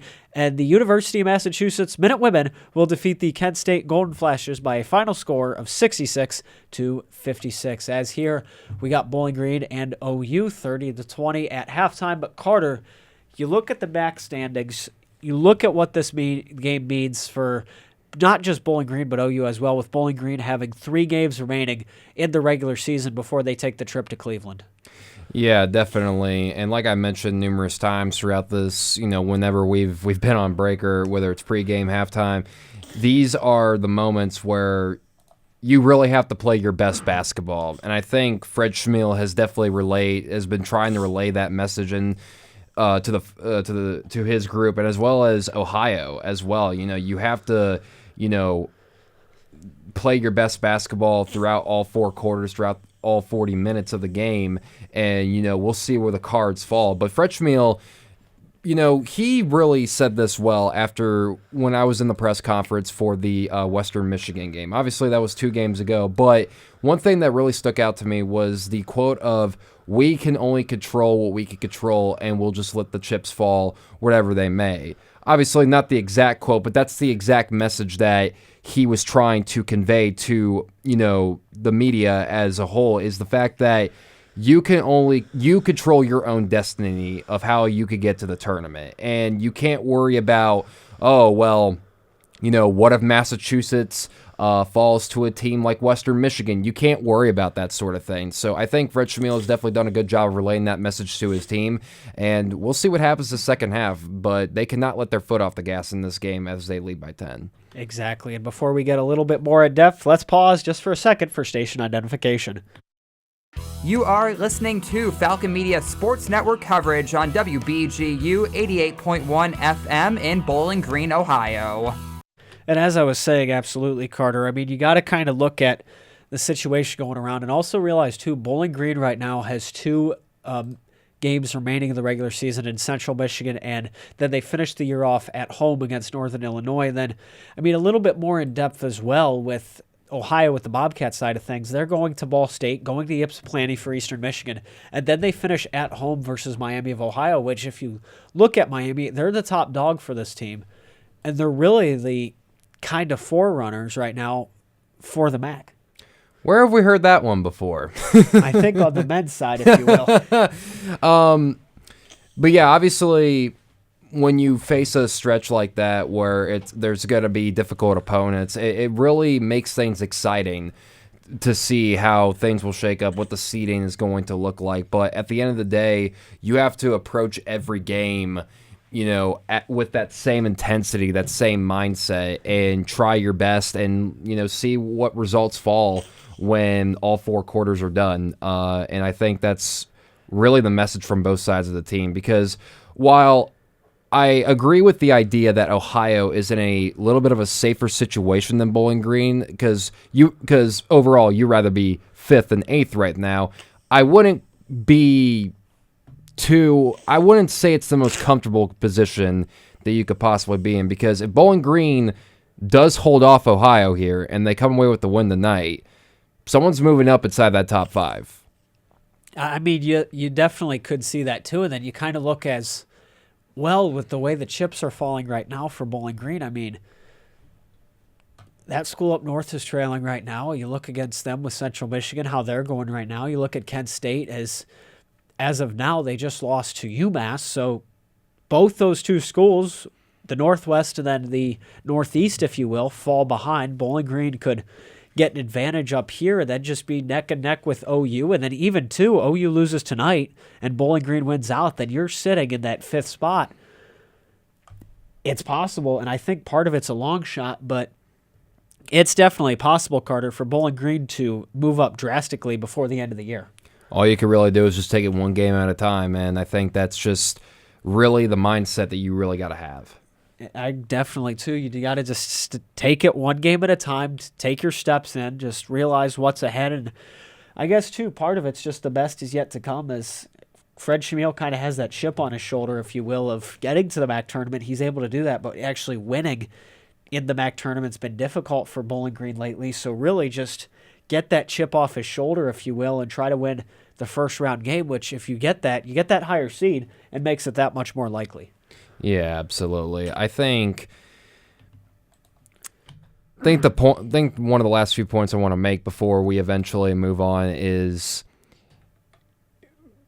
when you're faced with, when you have that chip on your shoulder, it brings a new intensity to the locker room. You're able to really trying to set your players up and yourself for success. And I think Fred Shamil that's really what's been going through his head, at least what I think, over these last couple of games. And we'll see how that translates if Bowling Green does make it to the tournament.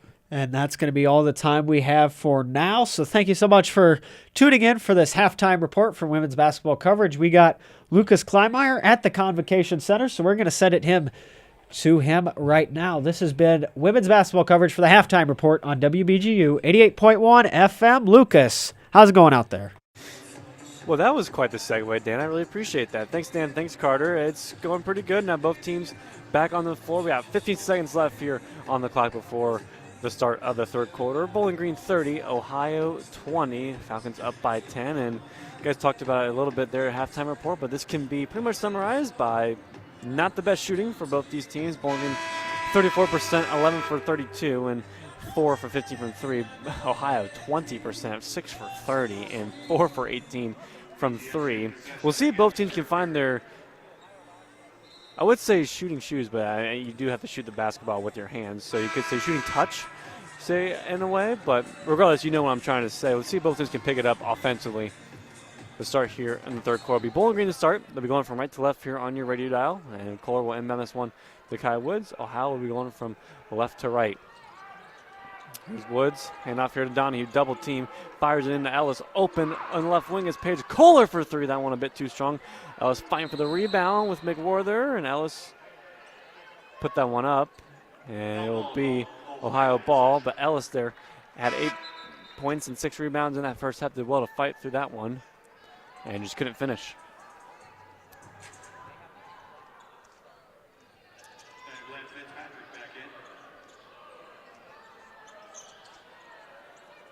Here's Baxter. Fires this one. Tabling. Open 3, Garnett. That one off front of the rim. No good. Bland Fitzpatrick gets the rebound. Inside Kohler. Here's Ellis. Ellis turns and finishes over Garnett. Taya Ellis, that's double figures for her. She is on double-double watch again for the third straight game with 10 points and 6 rebounds. 32-20 Bowling Green with 50 seconds played here in the third quarter as Tabling will try an open three, and she connects. Ohio had plenty of those looks in the first half. They just couldn't knock those down as Coral goes back door to Bland Fitzpatrick outside. Kaya Woods open three. That one no good. Baxter gets the rebound. Ohio just couldn't make those open shots in the first half, and so far they'd have here in the third. Garnett, Ronaldo. Ronaldo drives over past Kohler, and just a pretty woeful attempt of a shot that didn't connect. Kohler outside of Bland Fitzpatrick for the layup. Got it and one. Janiyah Bland Fitzpatrick finishes strong and has a chance to make it a three-point play here for the line. 32-23 now Bowling Green. Chance to put it back to 10 points. Now be Garnett with the first personal foul.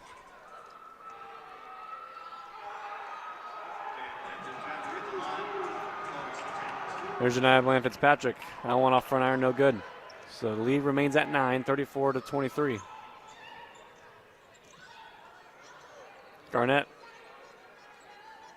And off Ronaldo.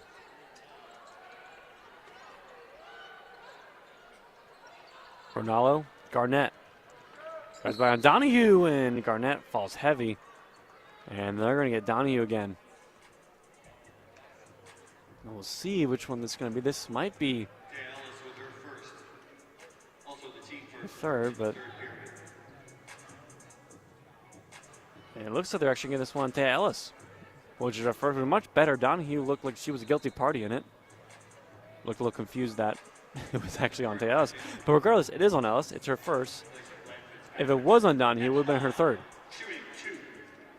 Garnett will go to the line and shoot two. She had 5 points, was 2 for 9 shooting, 1 for 5 for 3.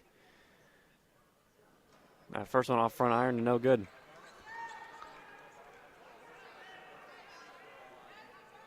Garnett's someone who started 23 games coming to this one, averaging 8 points a game, 4.8 rebounds, and is shooting 65% from the free throw line, and she's missed both of them there.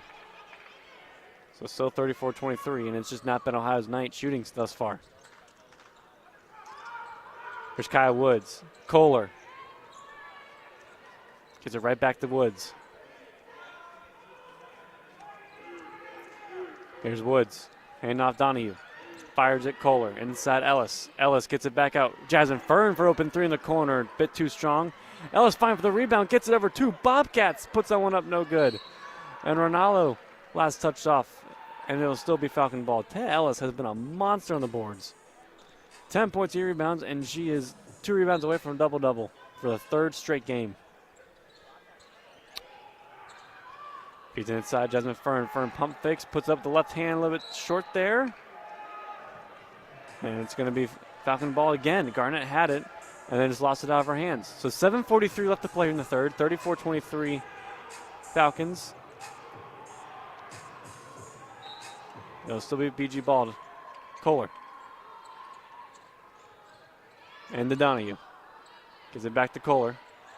Here's Woods. Fern, open through Jasmine Fern, and she's got it.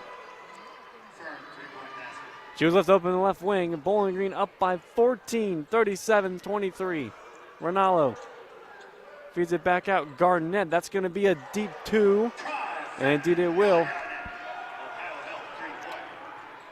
Well, we'll see if we get a correction on that. Our official signal two. And indeed it is two. 37-25. Lead cut down by 12. Here come the Bobcats once more. Ronaldo rejected from Donahue. Ronaldo kicks it back out. Tabling wide open from three. And she's good. That time it's a three.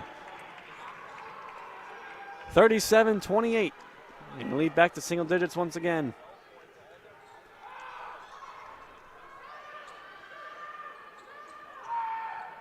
Here's Kaya Woods into Ellis. Ellis puts that one up and in.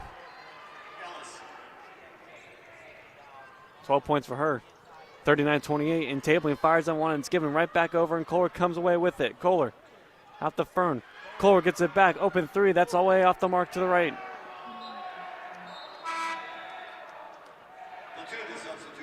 And a whole change of Ohio substitutions. All 5 coming off the floor and all 5 coming in. We'll get them in a moment. And Bob Bowen giving them an earful. And not happy with what he's seen there on the floor. You have Ray Jennings, Moultrie, Williams, Bauer, and Scully all coming in.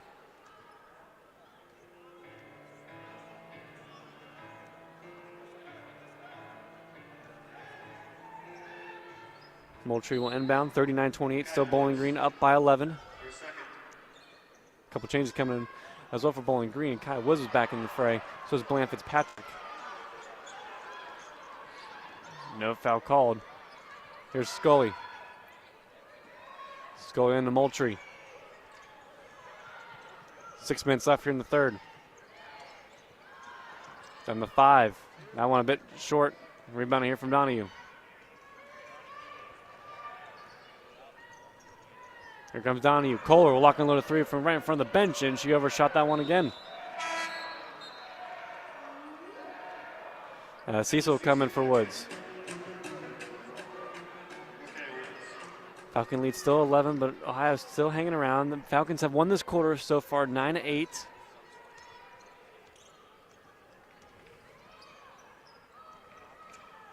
Here's Jennings. Jennings drives and one. Over Donahue. Jennings now has 3. A chance for 4 even.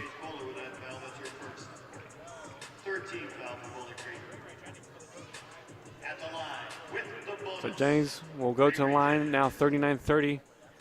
Chance to make an 8-point ball game. That will be Donahue's.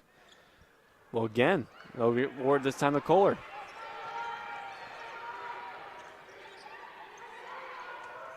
Gherkin.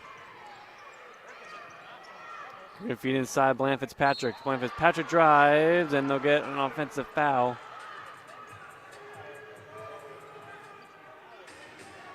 And they'll turn it back over. So we'll actually go on Ohio. They changed their mind on these calls a couple times tonight. I promise you guys I'm not losing my mind.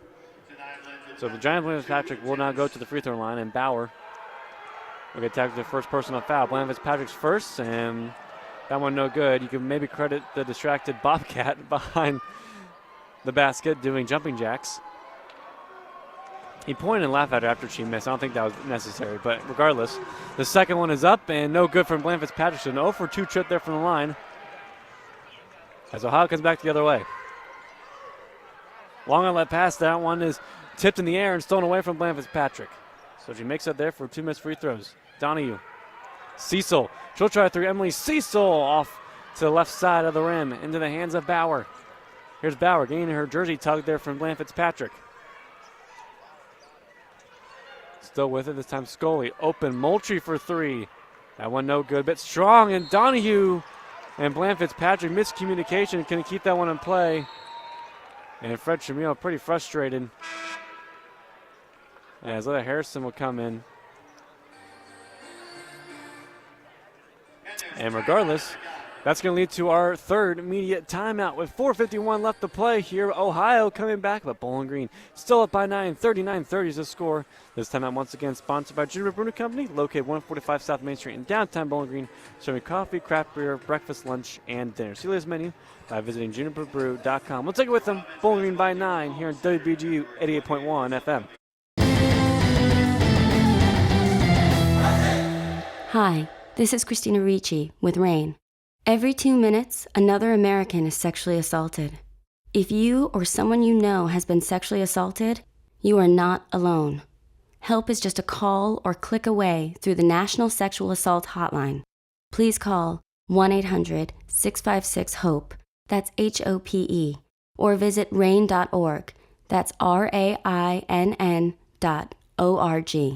Brought to you by RAIN and this station. If you're a veteran looking to file for your service-connected benefits through the Department of Veterans Affairs, don't go it alone. AMVET's highly trained service officers stand ready to walk you through the process at VA regional offices around the country, helping you to navigate the complex VA system free of charge. With new presumptions for Agent Orange exposure and other conditions, AMVETS can offer you the advice you need to finally receive all of your earned benefits. In 2009 alone, AMVETS helped process more than 65,000 claims and appeals, securing more than $410 million in benefits. To find your nearest AMVET service officer or to learn more, visit amvets.org. Talking to your kids about the dangers of vaping can be hard. Getting them to listen to hot gossip is easy.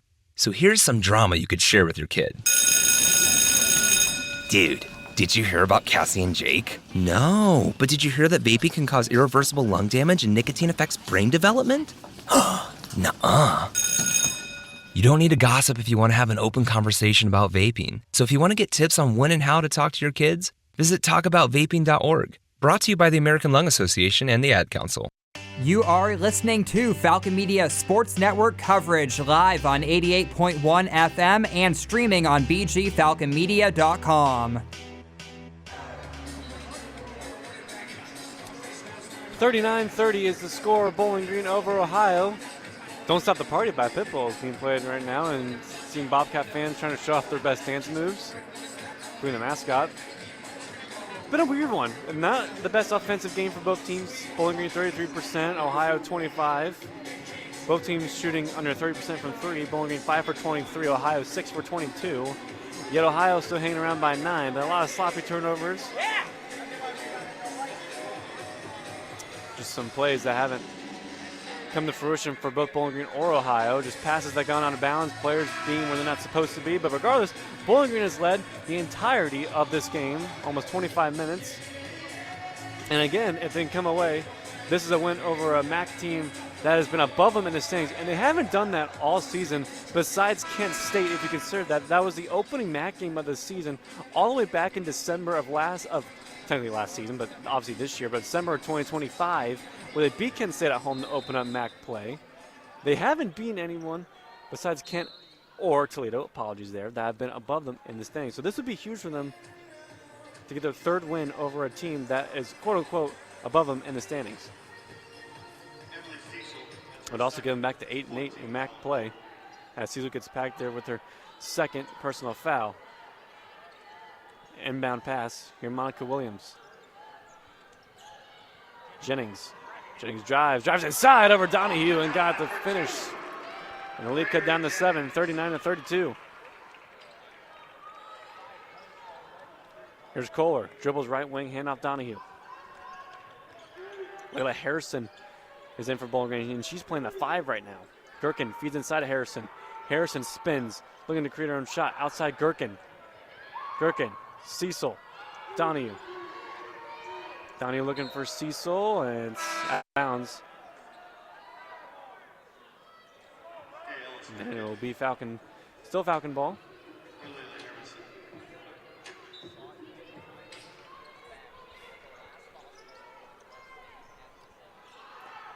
Here's Taya Ellis.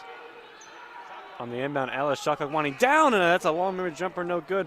Gherkin, though, picks up the scraps on the rebound, and Gherkin got to go. 41-32, Bowling Green up with 4 minutes left to play here in the third.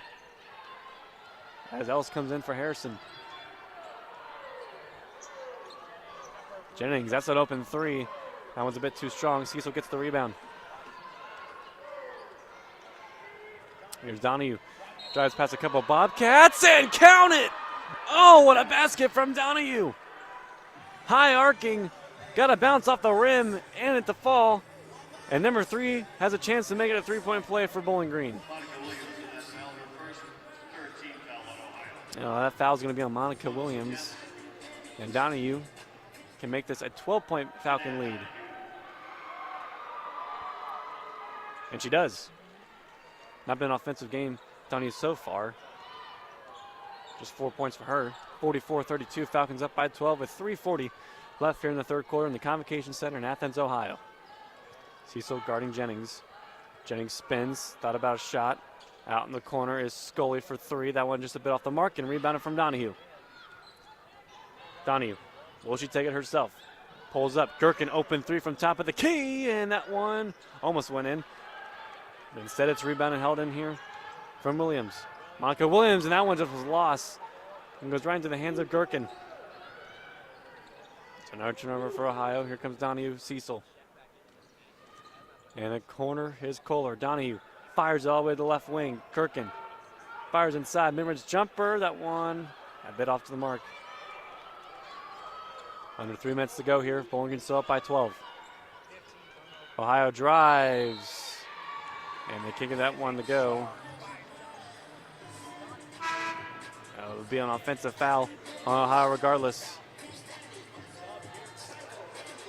That was Donahue who drew it. Now was Gigi Bauer who drove inside. And another wholesale line change for Ohio. Garnett, Tabling, Baxter come back in.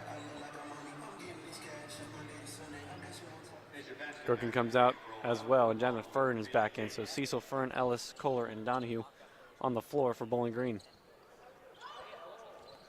Here's Fern, Donahue. Side Kohler. Down to 2:30 left here in the third. Donahue. Fern again. Donahue, and that one was well read and stolen away there from Moultrie. Moultrie, Garnett. Here's Garnett driving inside. Got that one to go. No foul called. 44-34. Bowling Green's up by 10, and Garnett's down on the other end of the court still. Kohler drives, got it to go. And we'll see if they still count the basket.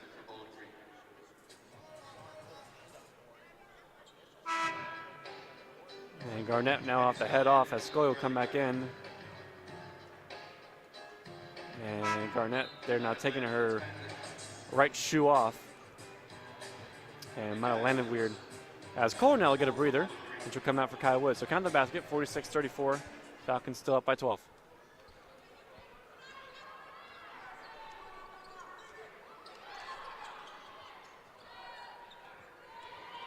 Here's Tabling. Tabling drives on Cecil. That one a bit too strong. Rebounded Ellis.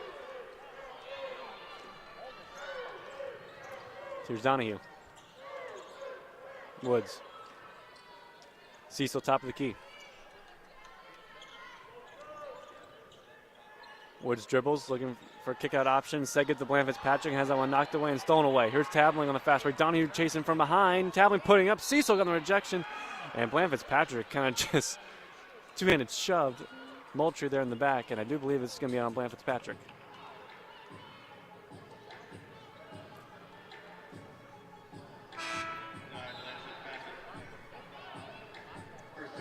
And it will be on Bland Fitzpatrick. It will be her third.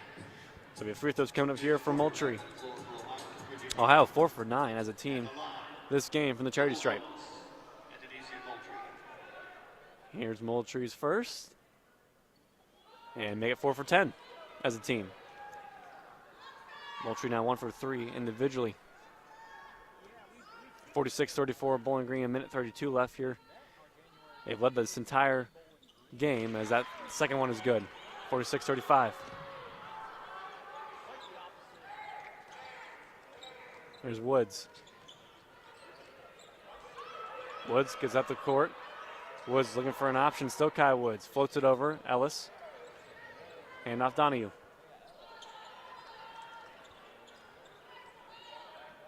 They break the press. Now Kai Woods dribbles to the right wing. Down to 7 seconds on the shot clock. Bland Fitzpatrick. Feed inside Donahue. Donahue mid-range jumper. That one just about the mark. Tabling holds in the rebound. Here's Tabling. Scully. Scully has that one knocked away from Ellis initially. Scully dribbling inside. Outside Tabling. 45 seconds left. Here's Baxter. Baxter driving on Woods. Kicked out. Moultrie. Moultrie still looking for an option. Baxter again. Tabling just needs to put this one up, and it's a bit short. Shot clock violation. Great defense there for Bowling Green, not letting Ohio. They kept dribbling inside, trying to kick it out. Bowling Green had covered someone every single time. As Fern, Kohler, Gherkin come in, Ellis, Bland Fitzpatrick, and Cecil come out.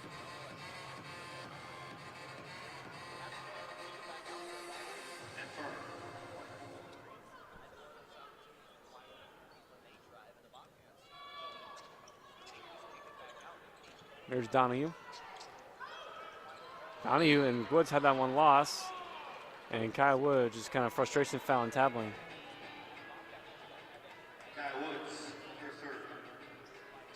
And that's going to be her third. And Ohio is in the bonus. And just sloppy basketball there and just lack of concentration there from Kyle Woods.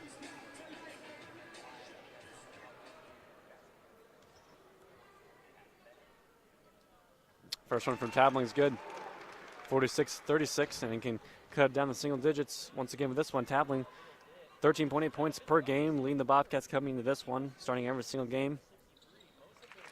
And that one's good as well. Make it 46-37. And a weird affair in a game that has seen momentum swings, yet Bowling Green has stayed in front the entirety as Kohler is entangled up.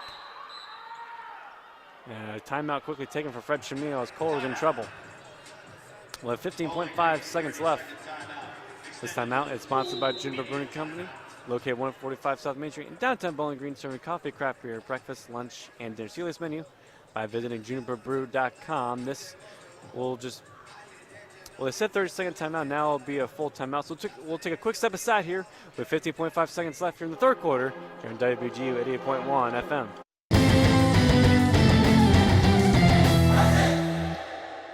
Return to Radio Freedom with 88.1 FM WBGU. Northwest Ohio's community radio station offers local programming from the morning show to eclectic music shows from a variety of genres and local sports coverage. So keep it locked in right here on 88.1 FM or stream us live 24/7 on bgfalconmedia.com and the TuneIn Radio app. 88.1 FM WBGU, Northwest Ohio's community radio station.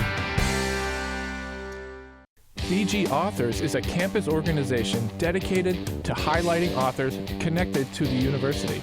BGSU has produced some amazing authors, including Beth Macy, James Baldwin, and Tim Conway, to name a few.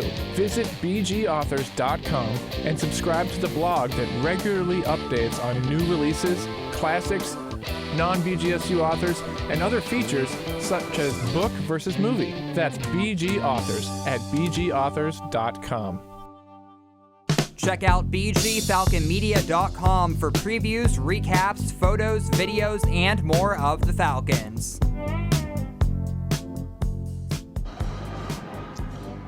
Back here in Athens, Ohio, out of this media timeout. Well, timeout taken for Fred Shamil with 15.5 seconds left in the third. 46-37. Bowling Green are up by 9 over these Bobcats. Ohio staying with it despite both teams shooting woefully from the floor. Ohio at 26% with 12 for 45. Bowling Green 18 for 52 at 34%. And we'll have Gherkin, Kohler, Fern, Donahue, and Woods out on the floor.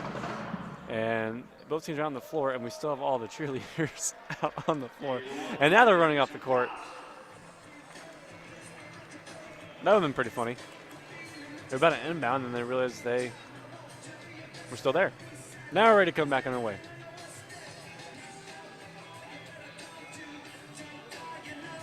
For Ohio, it is McWhorter, Baxter, Moultrie, Tabling, and Scully on the floor, and which I would imagine would be the last possession of the third quarter. Bowling Green likes to take this one all the way down, heading into the fourth quarter.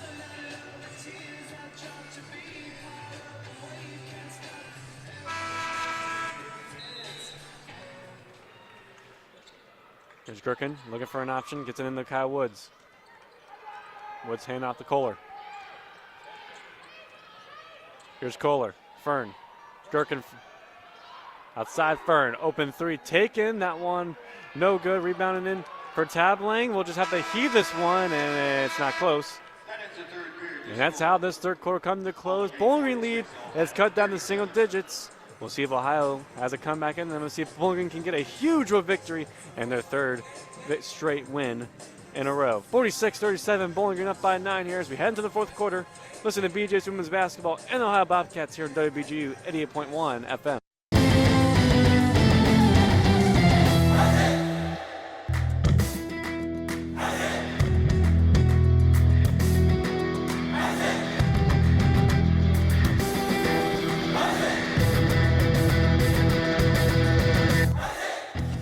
Looking for a BGSU Athletics talk radio show? Tune into the Zig Zone every Sunday at 4 p.m., where a panel of Falcon Media Sports Network members discuss the hottest BG sports topics. Only on WBGU 88.1 FM.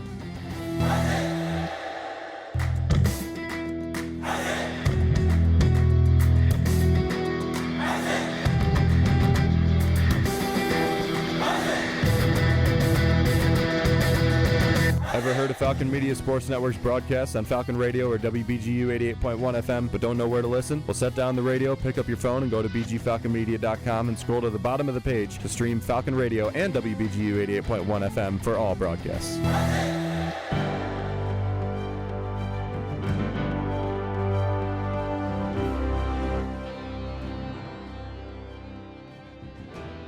On September 5th, 2025, BGSU men's soccer forward Trace Terry found the back of the net with a spectacular goal within the first 5 minutes of the match to defeat Michigan State 1-0, marking the second straight season the Falcons defeated the Spartans. Falcon Media Sports Network's Lucas Kleinmeyer had the call of the goal on the WBGU PBS YouTube channel livestream. Suarez will look along for Terry. He's going to find Terry. He's going to take it on the bounce. A left-footed shot is in! Oh, what a strike from Trace Terry! 1-0 Bowling Green! This has been a Falcon Media Sports Network featured call.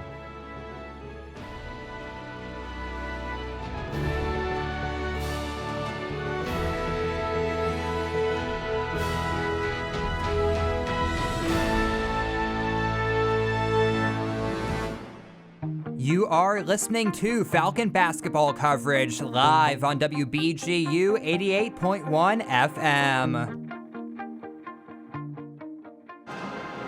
Back here in the Convocation Center in Athens, Ohio, ready for the start of the fourth quarter between Bowling Green and Ohio. Falcons up by 9.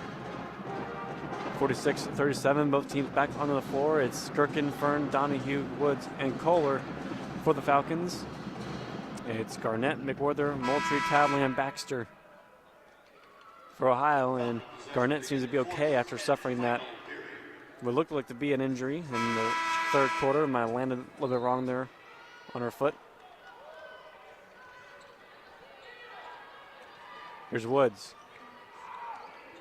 Woods to Kohler. Bowling going from right to left on your radio dial. Ohio going from left to right. They've led this entire game, Bowling Green, looking to get their third straight win, their 8th MAC win of the season. Inside Donahue. Fern. Woods. Left wing Kohler. Shot clock winding down to 5 seconds. Kohler dribbles around. Kohler laying it up there, a bit short, rebounding from Garnett. Here's Garnett getting this one back. Garnett thought about 3. Gherkin puts a hand in her face. Moultrie. Moultrie with options. McWhorter. Garnett will try a 3. That one a bit short. Getting the rebound there. McWhorter putting up the scraps and got it to go. And then the lead down to 7. Donahue in some trouble. Pass that one out, get that one all the way up to Kohler. Kohler Donahue.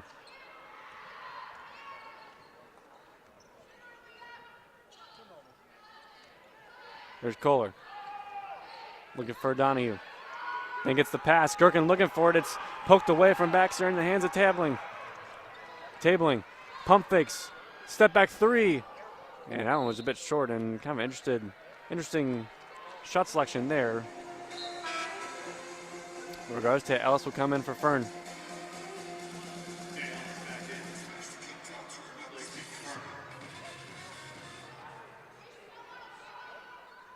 Donahue inbound this one to Kai Woods. Here's Kohler. Back to Woods. Woods to Ellis. Ellis to the Gherkin, and Ellis gets mauled from Garnett, and that'll be Garnett picking up another foul. So Bowling Green will inbound this one with 8:21 left here in this one and 20 on the shot clock.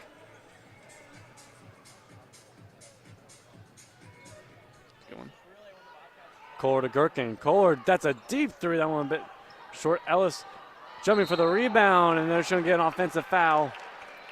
Put a shoulder in the face there of Baxter.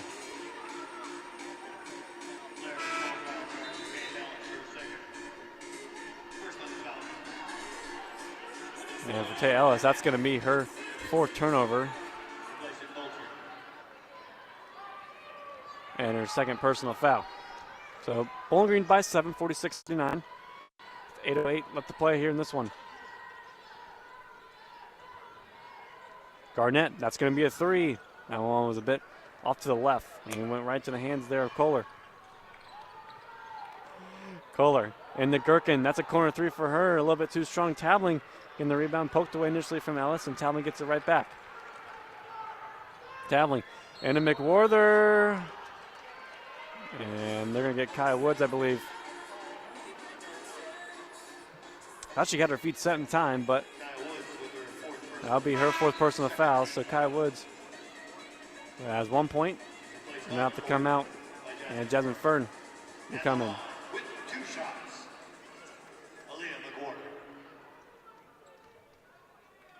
McWarther's first. Got it. It's now a 6-point ball game. Low scoring one for sure. Definitely the opposite. When it was almost 130 points combined between these two teams last time. Maybe 130 plus. 46-41. Back-to-back free throws made. It's a 5-point ball game. 7:40 left to play here in the fourth. Donahue. Donahue dribbles. Gets it out to Fern. Gherkin. Kohler. Got it by Baxter. Kohler, handoff. Donahue, floater, short, in the hands of Baxter. Here's Tabling. Tabling, outside Ronaldo. Ronaldo and the Garnett. Open three. Tabling, ricochets in and out. Big rebound there from Taya Ellis. And guess who? Taya Ellis, member of the Double-Double Club for the third straight game. 12 points, 10 rebounds. Make it 11 rebounds now. As Gherkin is there fouled. And that was Garnett picking her third personal foul. And Gherkin now will go to the free throw line. I mean, what a week it's been for Taya Ellis going back to Western Michigan game, Toledo, and now this one. Regardless of the outcome, been an X factor. Anyone's rebound all these ones. And that first one from Gherkin's good. Lauren Gherkin, 81% shooter from the free throw line coming into this one. She's now 40 for 49, chance to be 41 for 50, and she's got it. 49-41 is the score. Bowling Green by 8. By 7, excuse me, 48-41. Garnett driving on Ellis. Guess who blocked it? None other than Taya Ellis. Bowling Green, number one team in the MAC, but block shots, and it's not even close with the margin. Ronaldo, open three. She hit a handful of those at the Stroh Center. Only her second one of the night, and Ronaldo makes it a 4-point ball game, 48-44. Bland Fitzpatrick just gave that one away to Gherkin. And Cecil will come in for Bland Fitzpatrick, and that's just a self-inflicted wound there for Bowling Green.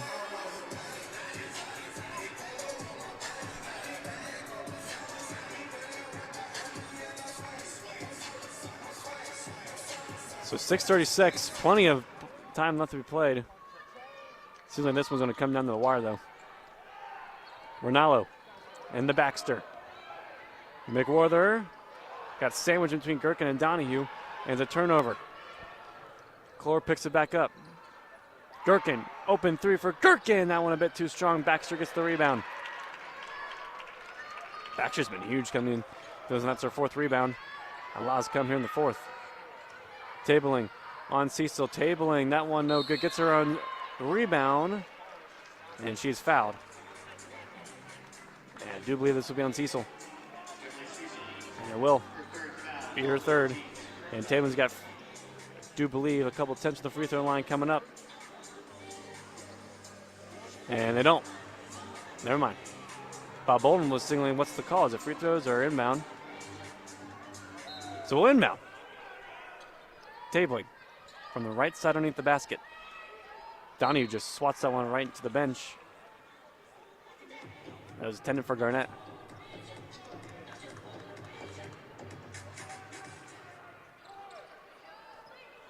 Garnett to Ronaldo.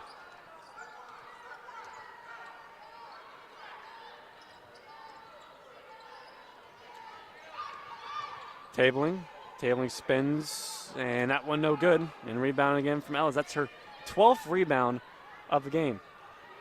Kohler out to Cecil. Gherkin. Kohler. Under 6 minutes to play now. 5:38 to be exact. 48-44. Bowling Green up by 4. Donahue still. Gherkin. Gherkin finds Kohler. Underneath, working on Garnett, and Kohler's fouled.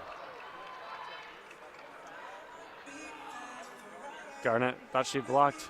Instead, be a foul, and Kohler go to the free throw line.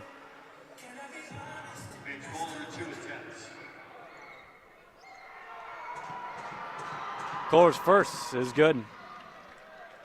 Well, free throws was something I remember her sophomore year, Paige Kohler was talking about how she wanted to improve. 73% shooter from the free throw line this year. That second one, that was no good. Lead up by 5, though, 49-44.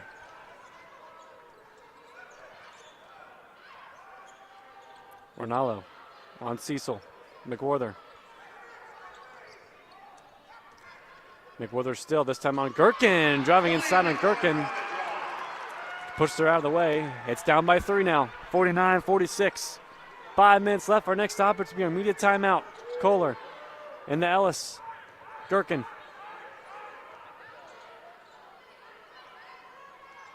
Cecil. Dribbles left side. Gherkin.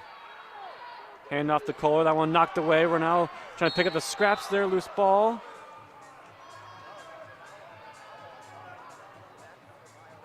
And we'll see what the call is. And it'll be on Bell Ronaldo. It'll be a foul on her.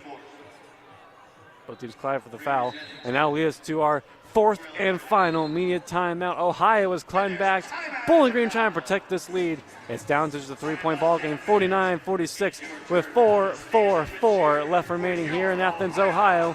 To a quick step aside. You're listening to BGSU Women's Basketball here in WBGU 88.1 FM.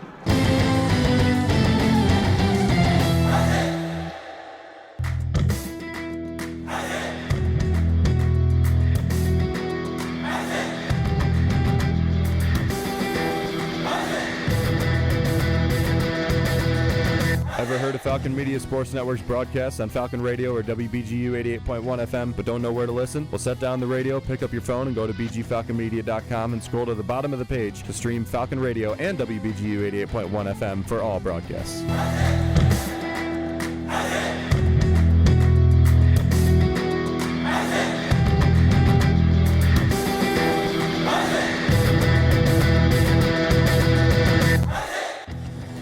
Don't have time to tune into a BGSU sports broadcast? Falcon Media Sports Network will have you covered with live updates of home BGSU athletic events. To follow along, head over to @BG_FMSN on Twitter X. This is Northwest Ohio's community radio station, WBGU 88.1 FM. Like, follow, and subscribe to our Facebook, Instagram, and Twitter feeds for access to special content, program and DJ information, and so much more. Return to Radio Freedom with WBGU on 88.1 FM and online with our social media profiles. Thanks for listening to WBGU Bowling Green, Ohio. Join the Zig Zone Sundays from 4 to 6 p.m. on WBGU 88.1 FM.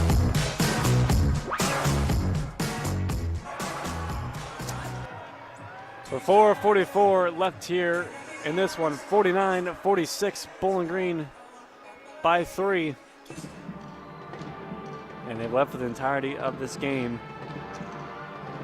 And Bowling Green, at one point, had a lead that was well in the double figures. But Ohio never went away. They kept storming back. And all of a sudden, you look ahead and it's a 3-point ball game.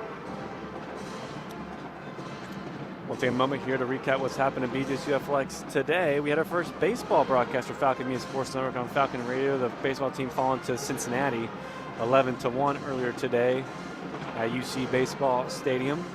Coming up this weekend, hockey will close out the regular season fighting for a home playoff game in the Mason Cup quarterfinal round, going up to Michigan Tech for a 2-game series Friday and Saturday. Ben Clark will be on the call on WBGU 88.1 FM Friday at 7:07 p.m. and 6:07 p.m. on Saturday. Men's basketball will close out their last home game of the season this Saturday against UMass, 2 p.m. on Falcon Radio, our sister station. Tyler Kavlitz and Artie Abrego will be on the call for that one. It's back on the way here. 4:44 left. Emily Cecil will inbound this one.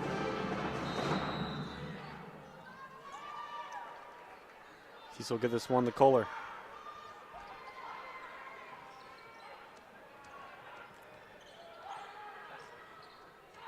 Here's Kohler. Gives it to Donahue. Donahue works her way to the right side. Gherkin.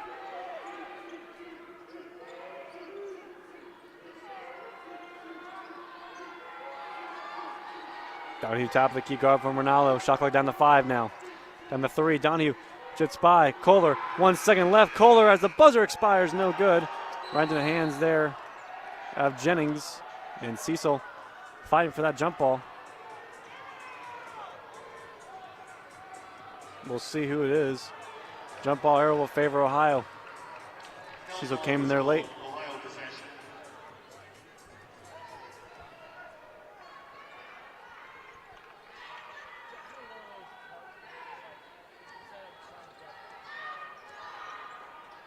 Inside there, nice moves. Jennings, that one no good. Swat away from Ellis, right into the hands there of Kohler. Here is Kohler. Gherkin. Donahue top of the key. Back to Kohler.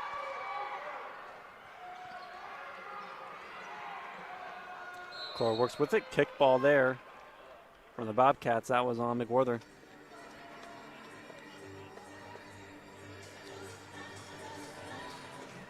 So it'll still be Falcon ball. Still 49-46 BG. 3:43 left. Ellis to Kohler. Kohler top of the key. Gherkin. Gets it back. Ellis. Gherkin step back 3. That one just off the right side of the rim. Cecil jockeying for it. Out of bounds. And tapping. They're frustrated, but it'll still be Bobcat ball. Both teams going cold a little bit. Bowling Green now scoring drought 2 minutes. Not the part of the game you want it to happen. Here's Ronaldo. Jennings, open 3. That one no good. Ellis and McWhorter fighting for that rebound. It'll still be Bobcat ball. Shot clock will reset. McWhorter. Get this one, Jennings. Jennings drives on Donahue. Tabling. Tabling on Kohler. Tabling. Couple of step overs. Tabling drives. Puts that one up and in. Worked on Kohler.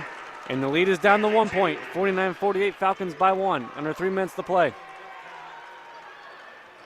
Ellis to Kohler. Kohler back to Donahue. Donahue in trouble. Ronaldo loose ball on the floor. Ronaldo picks it back. That's it. Turnover, Bowling Green. Ronaldo. Here's Tabling. Under 2:30 now. Can Ohio make Bowling Green pay? Jennings. Shot clock winding down now. And timeout taken there from Bob Bolden and Ohio. And a much needed timeout. We'll see if this is just a 30-second. And it will just be a 30-second timeout. That is sponsored by Juniper Brewing Company. You see this menu by visiting juniperbrew.com.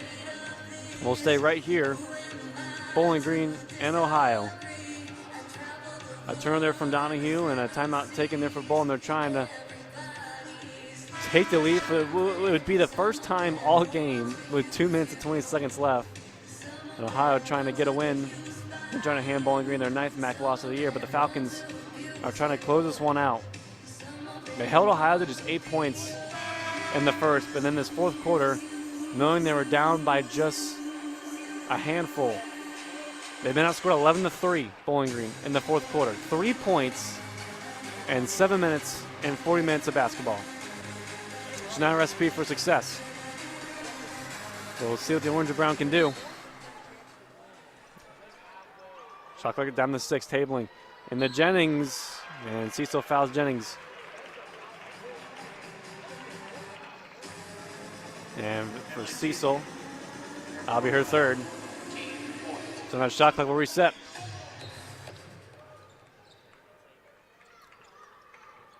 Not a great foul there for Bowling Green, tabling into McWhorter. McWhorter on Ellis, and that was slowed away from Taya Ellis. What a big defensive play for Bowling Green, and it's Taya Ellis once again. Kohler, Gherkin, Cecil top of the key. Under 2 minutes left. Gherkin, hand off Kohler, shot clock winding down to 10. Ellis. Donahue down to 5. Donahue drives. And an offensive foul is going to be on Donahue. Try to kick that out to Cecil.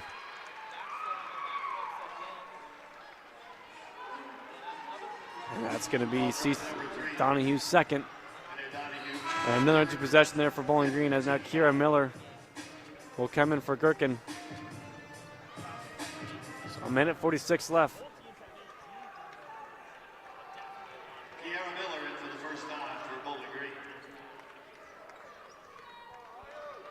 So you're putting in the freshman here with 1:36 left. Bowling Green up by 1. 49-48. Here come the Bobcats. Is Tabling with the ball. Now 1:30 left.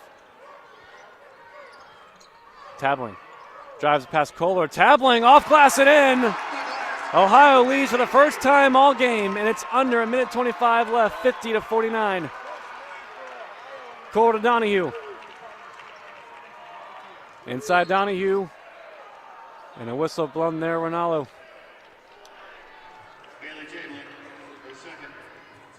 And Tabling will pick up her second foul. Both teams are in the bonus. So Kohler will have a couple trips to the free throw line. Some huge free throws coming up here for PK10. First one, got it. Tied at 50 apiece. And a low-scoring, weird affair here in Athens, Ohio. Kohler, chance to get Falcons lead right back, and she does. 51-50. Orange and Brown back in front by 1. Ronaldo, Jennings. Here's Baxter on Ellis. McWhorter, Tabling. Under a minute left to play here at the Convocation Center in Athens. Ronaldo drives. Jennings. Jennings just lofts up a hopeful 3, and that was not the shot. If you're Ohio, Bowling Green won't care. 41 seconds left and counting, down to 25 seconds. Let's see what Bowling can do here. Can they extend their lead to possibly 2 scores with a 3, or maybe to 3 with a basket? Timeout taken now from Fred Shamil. With 30.6 seconds left, this is going to be just a 30-second timeout that is sponsored by Juniper Brewing Company. You can see this menu visiting juniperbrew.com. We'll stay right here. Bowling Green still by 1. Bowling Green has been outscored 13-5 in this fourth quarter. You have a 1-point lead. Kohler leading. She's 2 away from a double-double. Ellis does have a double-double for a third straight game with 12 and 12. 11 points for Gherkin, 6 rebounds for her. Another big showing. As Ohio back onto the floor immediately. It's an all-important possession here for both teams. See if Bowling Green can iron out and get a victory.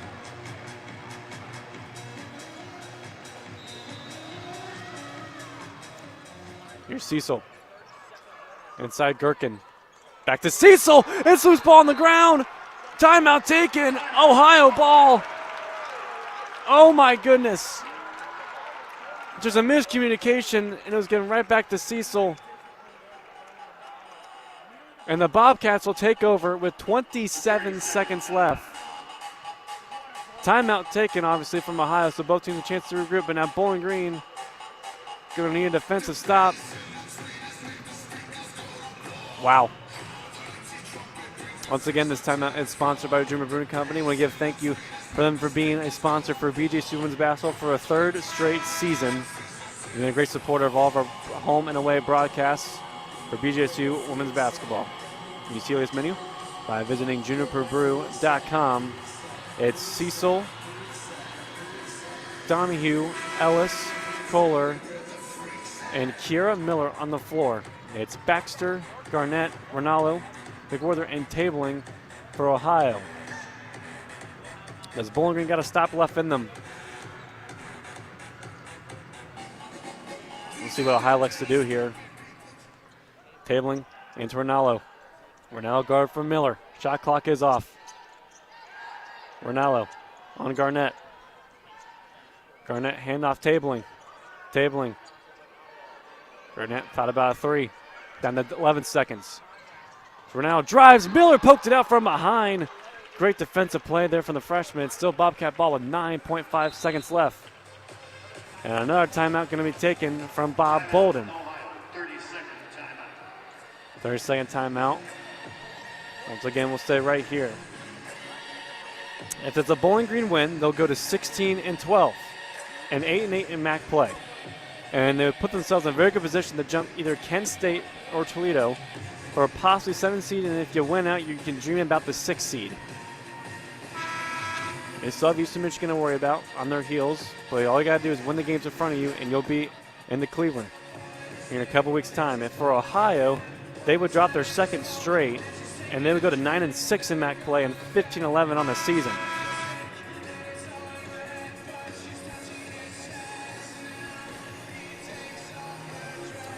On our postgame, we'll be joined by assistant coach Katie Hempfling and our food and drink guy player of the game, Daniel Ryan and Carter Leonard. Also have it covered here with the postgame show.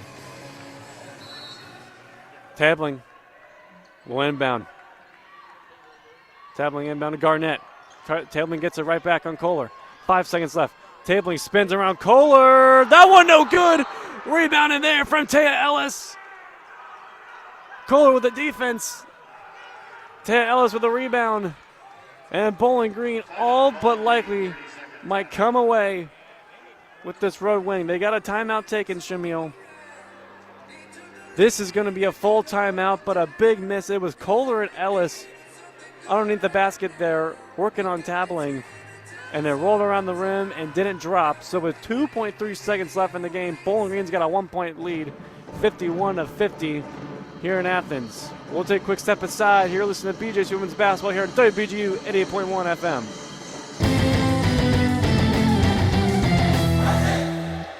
You're listening to 88.1 FM WBGU. Enjoy local news content starting with the morning show, and stick around for entertainment programs focused on jazz, blues, folk, world music, and so much more.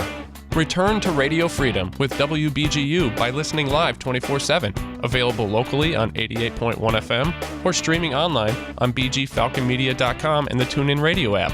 WBGU, Northwest Ohio's community radio station. Now back to more Falcon basketball action live on WBGU 88.1 FM.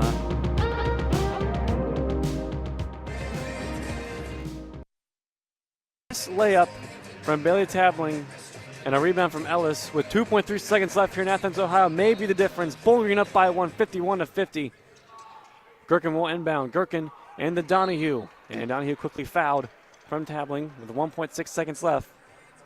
And a couple free throws coming up here for Donahue.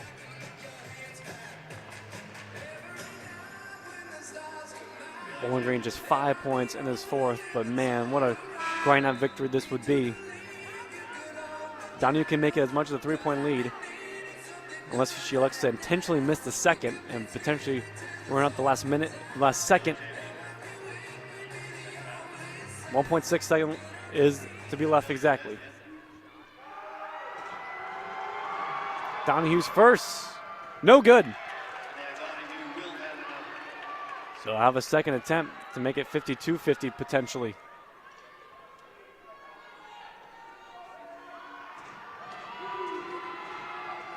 Here's Donahue. Second one's good, 52-50.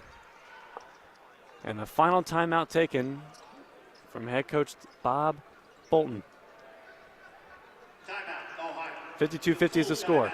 It's a full timeout. And their final timeout of this one.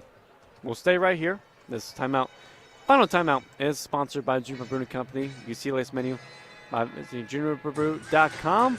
We'll take a moment aside here and pause for station identification.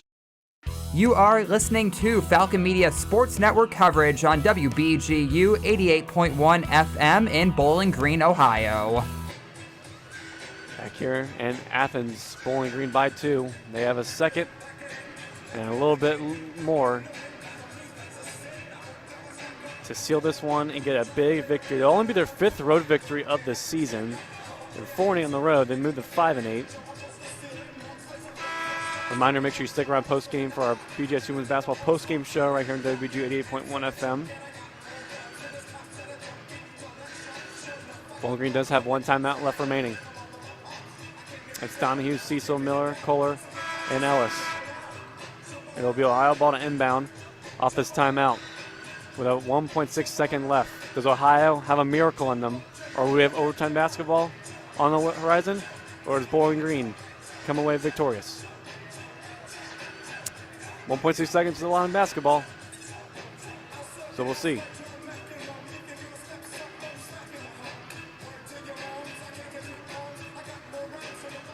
It will be Garnett to inbound. Here's the game. Garnett to Jennings. Put it up. No good. Got on the second. Count it. We got overtime basketball coming up in Athens. Jennings with 0.1 seconds left on the rebound ties this game 52 apiece. Wow. Unbelievable. It was a long inbound pass from Garnett to Jennings. Missed the first, got it back, and I mean within milliseconds put that one up off glass and got to go. 52-52 all. Overtime basketball coming up here in Athens at the Convocation Center here on WBGU 88.1 FM.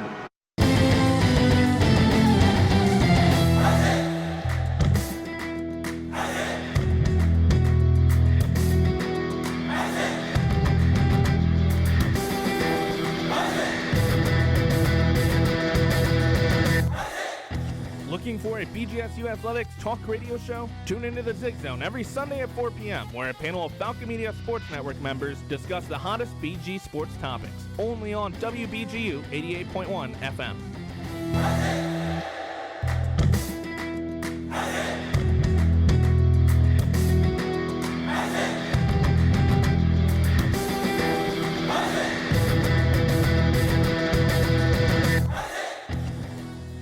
Are you a fan of BG Falcon Media and the Falcon Media Sports Network? You can show your support for BGSU student media by donating at the bottom of the page of stories on bgfalconmedia.com.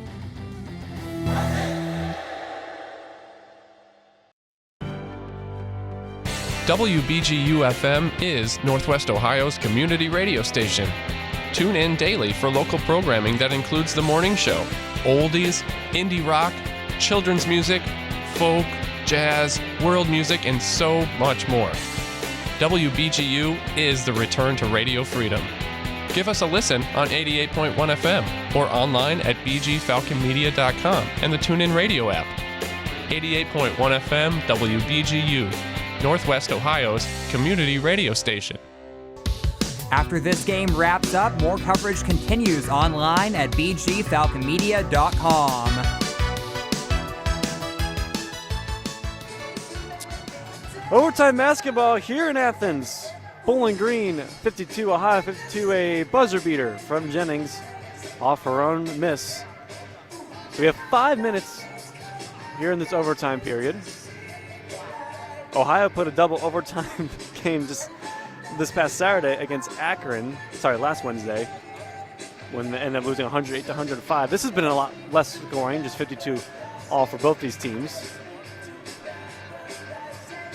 Bowling Green hasn't played an overtime game in who knows how long. And to my recollection, I do believe this might be the first overtime game they played this season. I'll double check that. This memory isn't what it used to be. Regardless, Bowling Green, they're going to have to work for this one after having a long lead. Kohler, Cecil, Donahue, Kirk, and Ellis on the floor.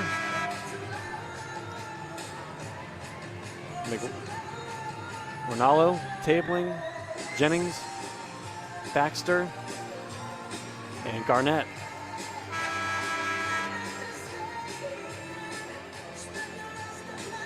It'll be Ellis and Jennings. Ball lofted, and one here for Ohio. So overtime here in Athens, 52 all. Ronaldo in the Baxter. Baxter to left wing. McWhorter. Ronaldo for three. That one was way off the mark to the left there. Off to the left.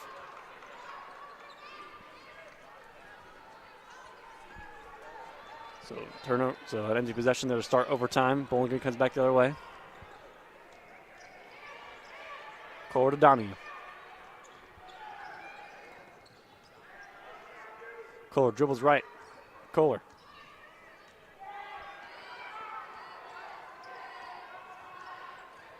Still Paige Kohler. Working inside. Floater. That one no good. And rebounding here from Tabling. Here's Tabling. Had that one knocked away from Kohler. She gets it back up. Ronaldo.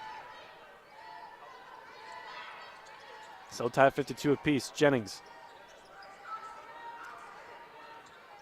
Jennings drives. Had that one tipped away from Donahue. And last off of Donahue will be Bobcat ball. So 3:53 left to play. So tied 52 apiece.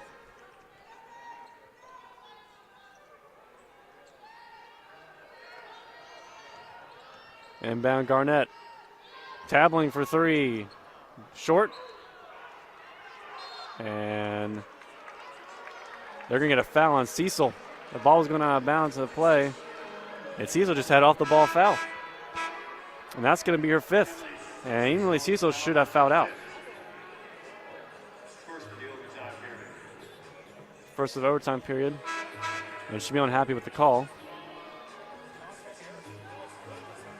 She's staying in for now. With these free throws. And Shamil very unhappy with that one. So after these free throws, Nash will come out as Shamil is still arguing with the call. Cecil out. Kira Miller's coming in.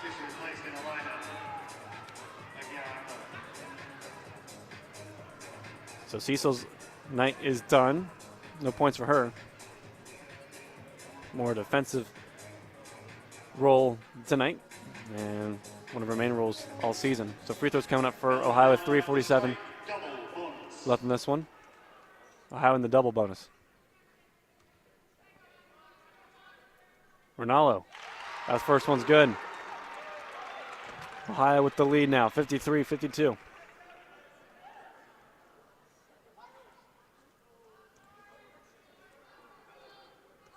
Comes Ronaldo's second. Taking her time here in the, almost can hear a pin drop. Second one no good. Bobcats by one.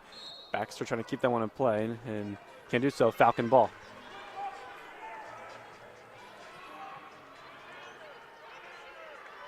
Miller gives it to Kohler.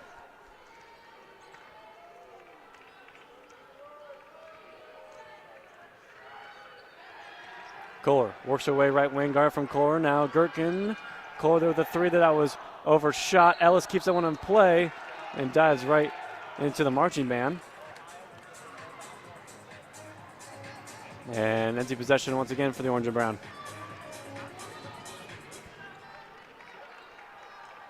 Offense just have dried up.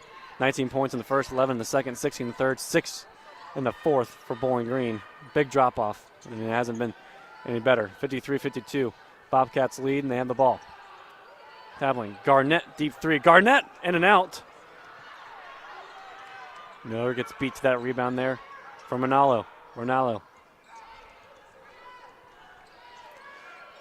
Stay with it, McWhorter. Ronaldo, and now Garnett with a three. Garnett, open three. It's a two-possession game. 56-52. And a 4-point lead for Ohio, their largest of the night. And it comes in overtime with 2:45 left. Kohler in the Gherkin. Gherkin, too strong. Fired that one over Donahue. And that's out of bounds, and another Bowling Green mistake.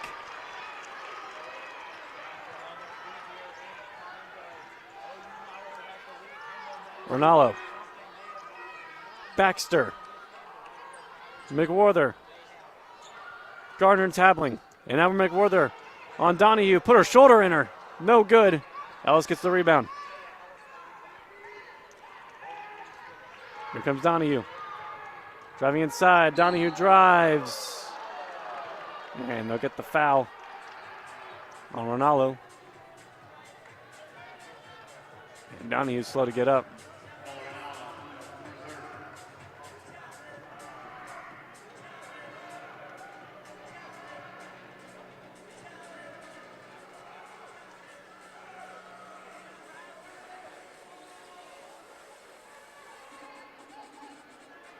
So Donahue now will go to the free throw line. A couple of really big free throw attempts coming up here for Bowling Green.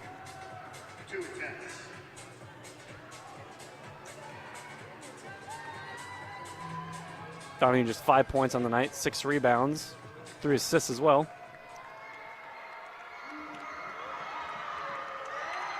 Here's Donahue's first. Got it. Now a 3-point ball game. And cut it down to just 2. Donahue's second. Got it. 56-54. Bobcats by 2 now.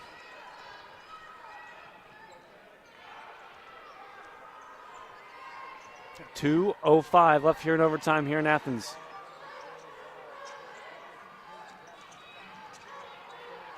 Ronaldo. Garnett. Tabling. Tabling on Kohler. Got her on skates tabling. McWarther. Wide open threes. Baxter. That one's no good. And big rebound there from Kohler. Big miss there for Ohio. Can Bowling Green make them pay? Down by 2. Kira Miller. Driving inside. Miller. That one no good. Ellis fights for her own rebound. And what a big, strong finish from Taya Ellis. We're tied at 56 apiece. Taya Ellis now has 14. 14 points, 15 rebounds for Taya Ellis. Garnett, minute 15. Ronaldo for 3. And an out. Rebound again, number 16 for Taya Ellis. And she's fouled by McWarther. A huge miss for Ohio. Ronaldo was wide open from the top of the key, rolled around, and just didn't fall. So minute 11. Bowling Green now has a chance to take the lead. What a game this, I tell you what, the ending of this one has been spectacular. And regardless of who comes on top, if it's your Falcons, it's going to be the most hard-earned road win this season. Ellis was fouled, so she has to go to the free throw line. Glenn Fitzpatrick in for Gherkin.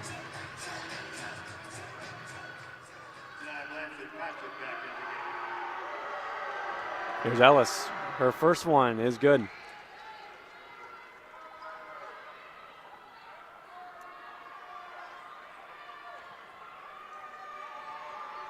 Bowling Green with the lead, 57-56. Ellis again, 58-56. Bowling Green in the lead now. Minute 11 left. There's Garnett. Garnett into Bauer. Ronaldo. Kira Miller, heavy defending. Ronaldo to Garnett. Under a minute to play, now 52 seconds left. Garnett. Ronaldo for 3. Ronaldo offside the rim. And out of bounds for Falcon ball. And timeout's going to be taken for head coach Fred Chimiel on a smart one. Bowling Green by 2, 58-56. With 44.7 seconds left here. 30-second timeout. That is sponsored by Juniper Brewing Company. You see this menu by visiting juniperbrew.com. This will be a full media timeout. We'll take a quick step aside. Listen to overtime basketball here in WBGU 88.1 FM.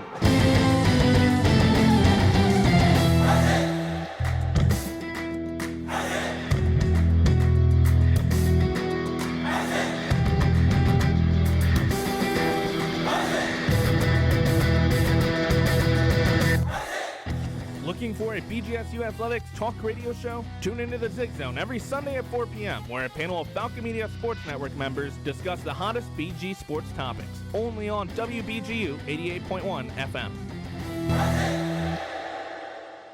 Return to Radio Freedom with 88.1 FM WBGU. Northwest Ohio's community radio station offers local programming from the morning show to eclectic music shows from a variety of genres and local sports coverage.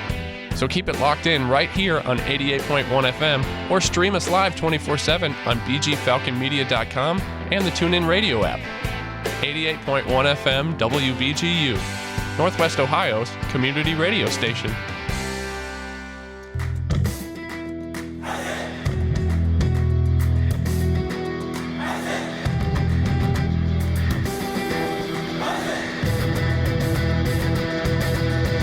Ever heard of Falcon Media Sports Network's broadcasts on Falcon Radio or WBGU 88.1 FM but don't know where to listen? Well, set down the radio, pick up your phone, and go to bgfalconmedia.com and scroll to the bottom of the page to stream Falcon Radio and WBGU 88.1 FM for all broadcasts.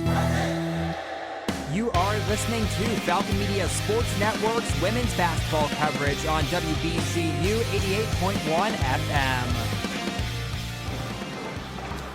Back here in Athens, out of this media timeout. Here in overtime, Bowling Green by 2, 58-56, with 44.7 seconds left here in this one.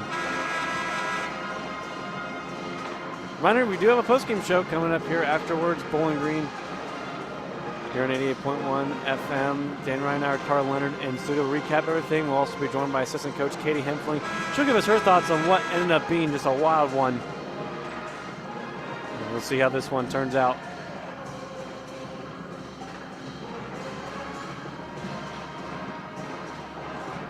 It'll be Lauren Gherkin to inbound off of this one.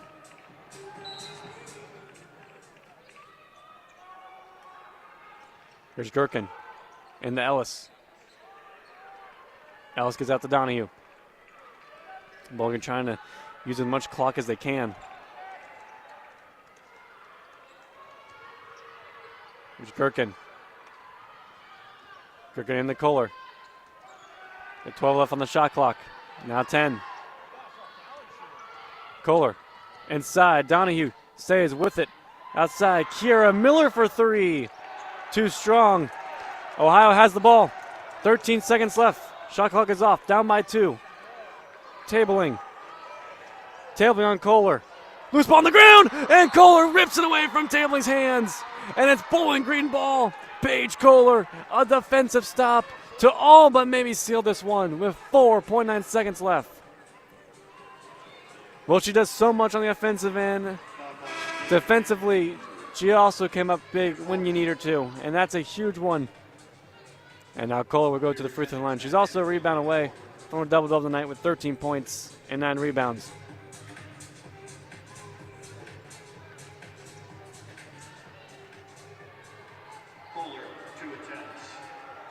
Here's Kohler. First attempt on the way. Got it. It's a 3-point ball game, and she can make a 2-score game with this all but important second free throw.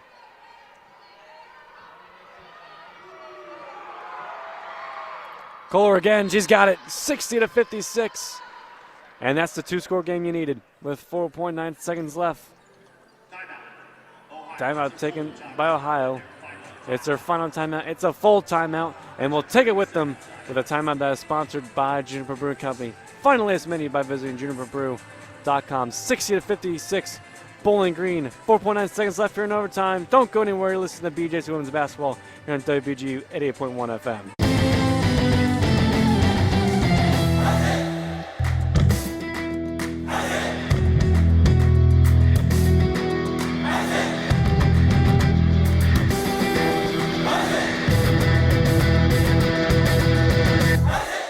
Falcon Media Sports Network produces more feature stories about BGSU athletics than any other media outlet. Make sure to head over to bgfalconmedia.com and follow Falcon Media Sports Network at BG_FMSN on Twitter/X and BG Falcon Media on Instagram and Facebook to stay up to date with all of our content. At the Stro or on the road, the Falcon Media Sports Network is covering the Falcons all season.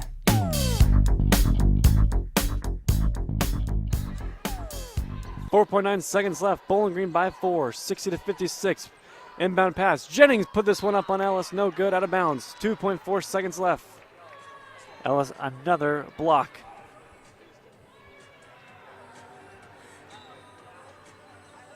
Inbound tackling. Jennings going to get it. Donahue grabs the last ball. It took 5 quarters of basketball, but Bowling Green takes down Ohio and Athens 60-56 in overtime to earn their 3rd straight win and their 8th Mid-American Conference win of the season. Easily the hardest road win this team had to fight for this year, but Bowling Green gets their 16th victory and have all the momentum now coming down the stretch of the final 2 games of the regular season. We'll take a quick step aside. I'll send it back over to Daniel Ryanauer and Carl Leonard and the WBGU 88.1 studios in the Cooling Center as Bowling Green wins this one 60-56. You're listening to the postgame show here on WBGU 88.1 FM.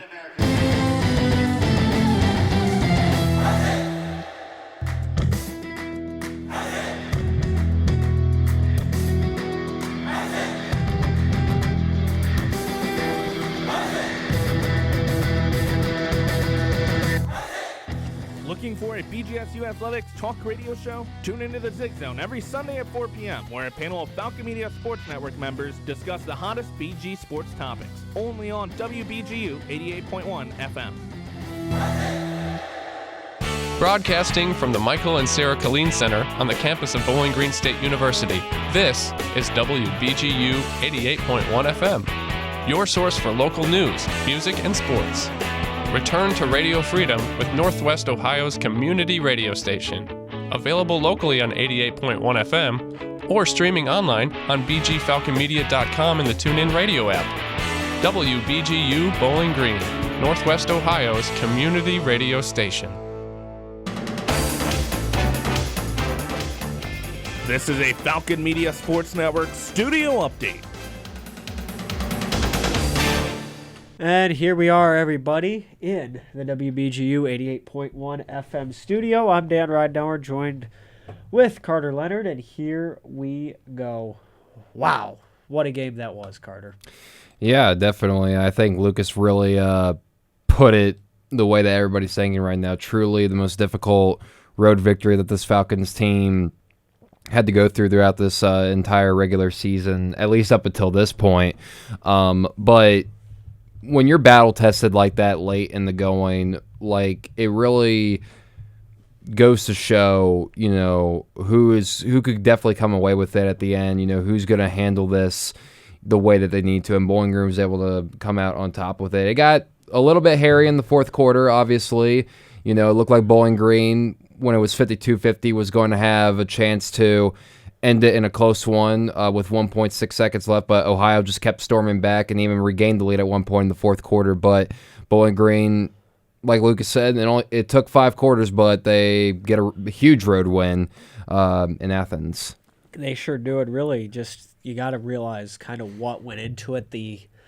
I mean, you look kind of a little bit more in depth right now, and it's really just the Taya Ellis show. 16 points so far, goes 6 for 11, 4 for 4 from the charity stripe. I mean, has a plus 14. That's just almost unbelievable. And then Bowling Green as a whole just getting led by Ellis today. I mean, you look at never were tied. The lead was only taken from them twice. They got 13 points off their bench, 26 in the paint. And really, you talk about this, Carter, that entire game till near the end of the 4th quarter was dominated by Bowling Green. Yeah, absolutely. And going back to the point of Tay Ellis, make that 3 out of the last 4 games, including 3 straight that she has had a double-double tonight. 16 points, 6 of 11 for field, 4 for 4 at the free throw line, as you mentioned, and 16 rebounds as well. I mean, just another big night from her. And that's one player that we talked about at the beginning of the show, you know, who really needed the big night for Bowling Green. But you got to give credit to Ohio for bouncing back too, especially from Bailey tabling as well. You know, she also had a double-double night as well, I believe, as the stats went away from my computer. But 18 points and 11 rebounds for her as well. So it wasn't for a lack of trying off of Ohio's part. And Fred Schmiel and the group for the Falcons knew how difficult of a challenge this was going to be, and this tonight proved it. But at the end of the day, when your back is up against the wall, when you're forced to go into overtime, it's all about how are you able to respond, and Bowling Green was just able to do just that. But it didn't come without its trials and tribulations. And it sure didn't. I mean, OU definitely put up a fight tonight. I mean, you talk about McWhorter with 6 points. You talk about Ellie Garnett. She gets 12. She goes 5 for 16 from the field goal, 2 for 9 from 3. Really, the shooting just goes into a factor. But you look at other these cases, and then you look, there is no one else than Bailey Tabling. I mean, 6 for 21, 18 points, goes 2 for 2 from the charity stripe. It was really just Tabling's game here today for OU that really kept it in the game, if you will, for as long as they were. But that's going to be kind of that segment wrapped up. Just looking at the recap of the game, obviously Lucas will have his Falcon Media food and drink guide player of the game. He'll have some interviews coming up. But first, let's go around the MAC, Carter, to see how this game will impact it and some others around the Mid-American Conference here on WBGU 88.1 FM. Be a part of the return to Radio Freedom on WBGU FM. Our non-commercial programming efforts rely on the support of our local community. WBGU offers sponsorship opportunities in the form of underwriting. Underwriting is an effective method of gaining exposure for your business in Northwest Ohio and helps us continue producing local content. For more information regarding underwriting sponsorship at WBGU, visit bgfalconmedia.com.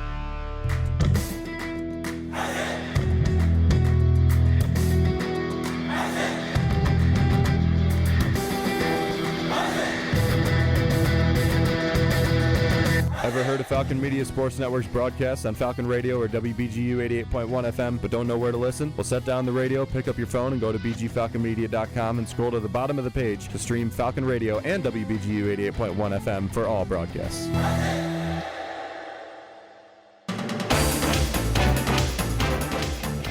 This is a Falcon Media Sports Network studio update. And here we are. Welcome, everybody, to WBGU 88.1 FM, where you have it. The Mid-American Conference going to get shaken up a little bit. You look at the teams ahead of the Falcons, considering the Rockets, OU, Central Michigan, UMass, Ball State, and Miami. And then let's look at the scores. Miami of Ohio still being the juggernaut that they are at the top, will win against Eastern Michigan 78-60. Western Michigan will defeat Buffalo. That's a team that is just having a rough year indeed. 58-43 over Buffalo for the Broncos. Kent State will lose to UMass 66-56. And then you talk about a team ahead of Bowling Green, and then Ball State will defeat Akron 88-55. Central Michigan will get the victory over the Rockets 68-64. So there you have it for scores around the MAC. Toledo right now just on that line will go to 8-8 in conference play and 16-12 overall in the year. So, Carter, do you have any final thoughts before we send it on back over to Lucas Kleinmeyer? These last two games are definitely really going to be critical for Bowling Green. You know, now you got to go up against another tough opponent in the Central Michigan Chippewas, which before coming into this game, they sat around the third or fourth mark of the standings, and they were able to come away with a win against Toledo today. So both teams coming off of big wins needed to really keep themselves in the position that they are currently at right now within the standings. So be interesting to see what this final stretch will look like as time passes along. It will definitely be interesting, and there you have it. That's going to wrap it up for us in the studio. So we're going to send it on over to Lucas Kleinmeyer with a very special guest to finish up our post-game coverage. Lucas, how is it in Athens? Oh, it was great. Bowling Green winning 60-56. I'm joined by not one but two special guests here now. Our food and drink guy player of the game, Taya Ellis. Taya, one, congratulations. I think this is now the second time past 3 games got player of the game, so congrats to you. 16 points for you, 16 rebounds, a double-double for the third straight game. Congratulations. Take us through this one. This was a pretty wild one. I'd say, so today we knew we needed to get another dub. We're trying to get that chip into the tournament. So I feel like our defense really helped us today because our shooting percentage wasn't the best, and we're just helping the helper, getting the stops we needed, and the stops bring us that energy like, okay, we got that stop, okay, let's go get a bucket now. And It was all around from everyone, our bench players, our starting five, Paige's amazing stop at the end. Yep. Yeah. Yeah, how big was it to, this is a Ohio team that's really good shooting, really good three-point shooting team, and they struggled really out the gate. How much do you attribute that to your guys' game plan, your preparation, to knowing that, hey, if we stop them shooting in the perimeter, we're going to have a really good chance to win this game because we're going to dominate them inside?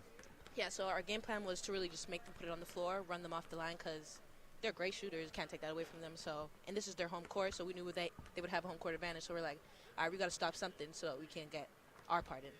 Yeah, for sure. And for you personally, talk about your double-double. This is the third straight game you got in this. How are you feeling, mentally, momentum-wise? Do you feel like you're just informed? Do you feel like, I don't know, how you feel? Do you feel like you just have everything going for you right now? I feel like it's crunch time of the season. My teammates need me, and I feel like I'm just out here doing everything I need to do. If it's getting a rebound, getting a stop. I didn't even realize I had 16 in the end. I'm just like, all right, we need this win. Let me get this rebound. Let me get this block. So, yeah. Sure. I finally want to tell you, 3 straight wins for you guys now. Now you're 8-8 in MAC play, so you're back to 500.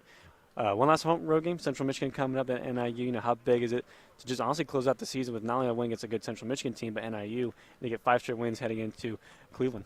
I would say getting these next 2 dubs would be great for us, bringing more momentum into the tournament so that we have that energy and the motivation to keep going and see as far as we can get this year. Sure. So, yeah. Well, Taya, congratulations. Congrats on performance again. We're going to do a quick headset switch here with our assistant coach, Katie Hempfling, so we'll stay right here. Got me, Coach? Yep, I got you. Awesome. I have stats up here for you because I didn't get any paper stats, which is unfortunate. But it's okay. But Can you want my paper? wow, I'm all right. Good. Wow. Take us through your thoughts with that one. It kind of low scoring, kind of defensive affair, and then some of you guys are going to pull with it, and then last second overtime happens, but grind it out, get a big road win. Yeah, geez.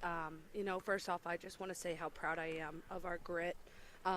This time of year, winning on the road matters. It always matters. But, right now, with the MAC tournament, closing in closer and closer, and we control our destiny, we just have to take it one game at a time. And that's what we did tonight.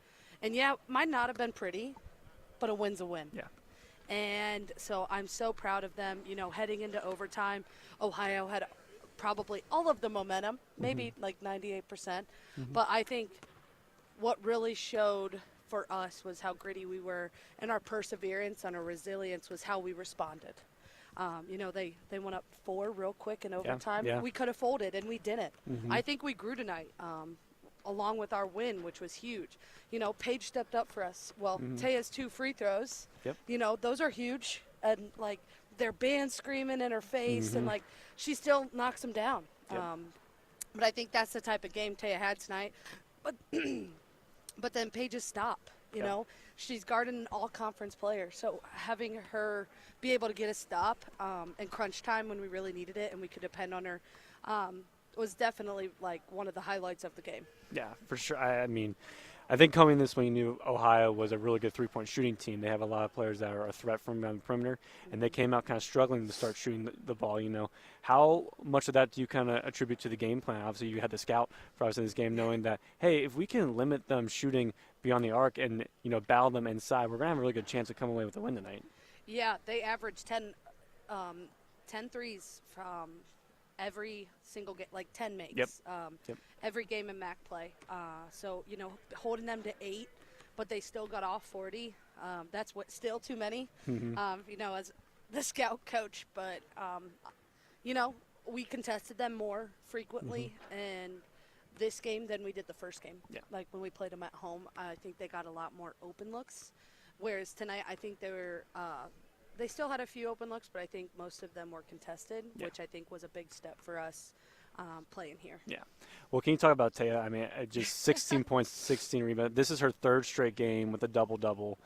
She's been monstrous this past week or so. Just talk about her confidence level, maybe just at the current run of form she's in, especially now you're in crunch time going into the regular season and almost into MAC tournament play.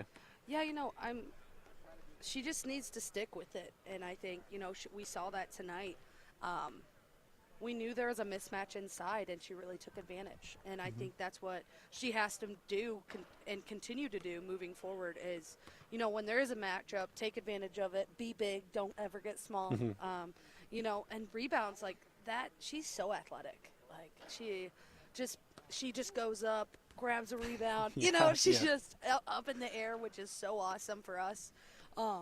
But she can't get stuck behind the defense when trying to go for O boards either. And so I think today she did a great job of, getting around the defense and pursuing rebounds, I think, instead of just getting the ones in her area.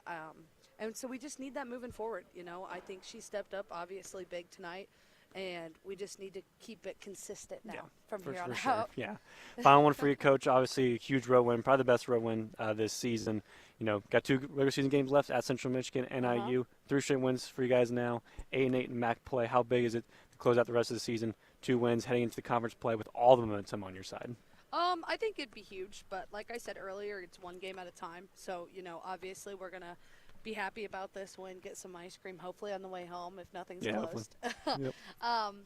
But then focus on Central because that's another tough away game next week. So, really focus on Central, and then after Central, that's when we look to NIU. We don't want to look forward. We want to stay present, stay at the game that we're at, and focus one game at a time. And, I think that's what our mindset has been, and it's been working for us. So I don't think we're really going to change our ways from there. If it's working for you, don't change it. If it ain't broke, don't fix it. Well, Coach, as always, thank you so much for joining me, and congrats on the win. Of course. Thank you. So that'll do it for us here in Athens. Bowling Green victorious 60-56. I'll turn back over to Ann Carter in the Cooling Center and WG 88.1 studios, but that'll do it for me here at the Convocation Center. Bowling Green victorious here in Athens.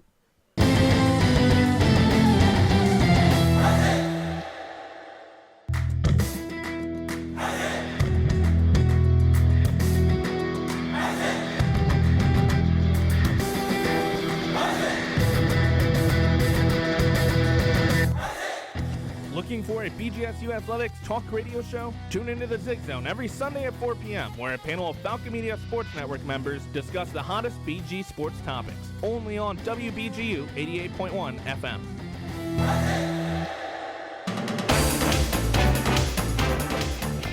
This is a Falcon Media Sports Network studio update. Well, and there you have it, everybody. We are wrapped up here, and that has been all she wrote tonight. So, Carter, just kind of as we've heard from Lucas, and a big overtime win that this has been, do you have any final thoughts? It'll be interesting to see how the last 2 games of the regular season play out for this squad. It should be fun to watch for the battle just to make it into the tournament. It sure will be, and that's going to be a wrap here in the WBGU 88.1 FM studio. I've been Dan Ridenauer, joined alongside Carter Leonard here. We wishing you all safe travels and a good night.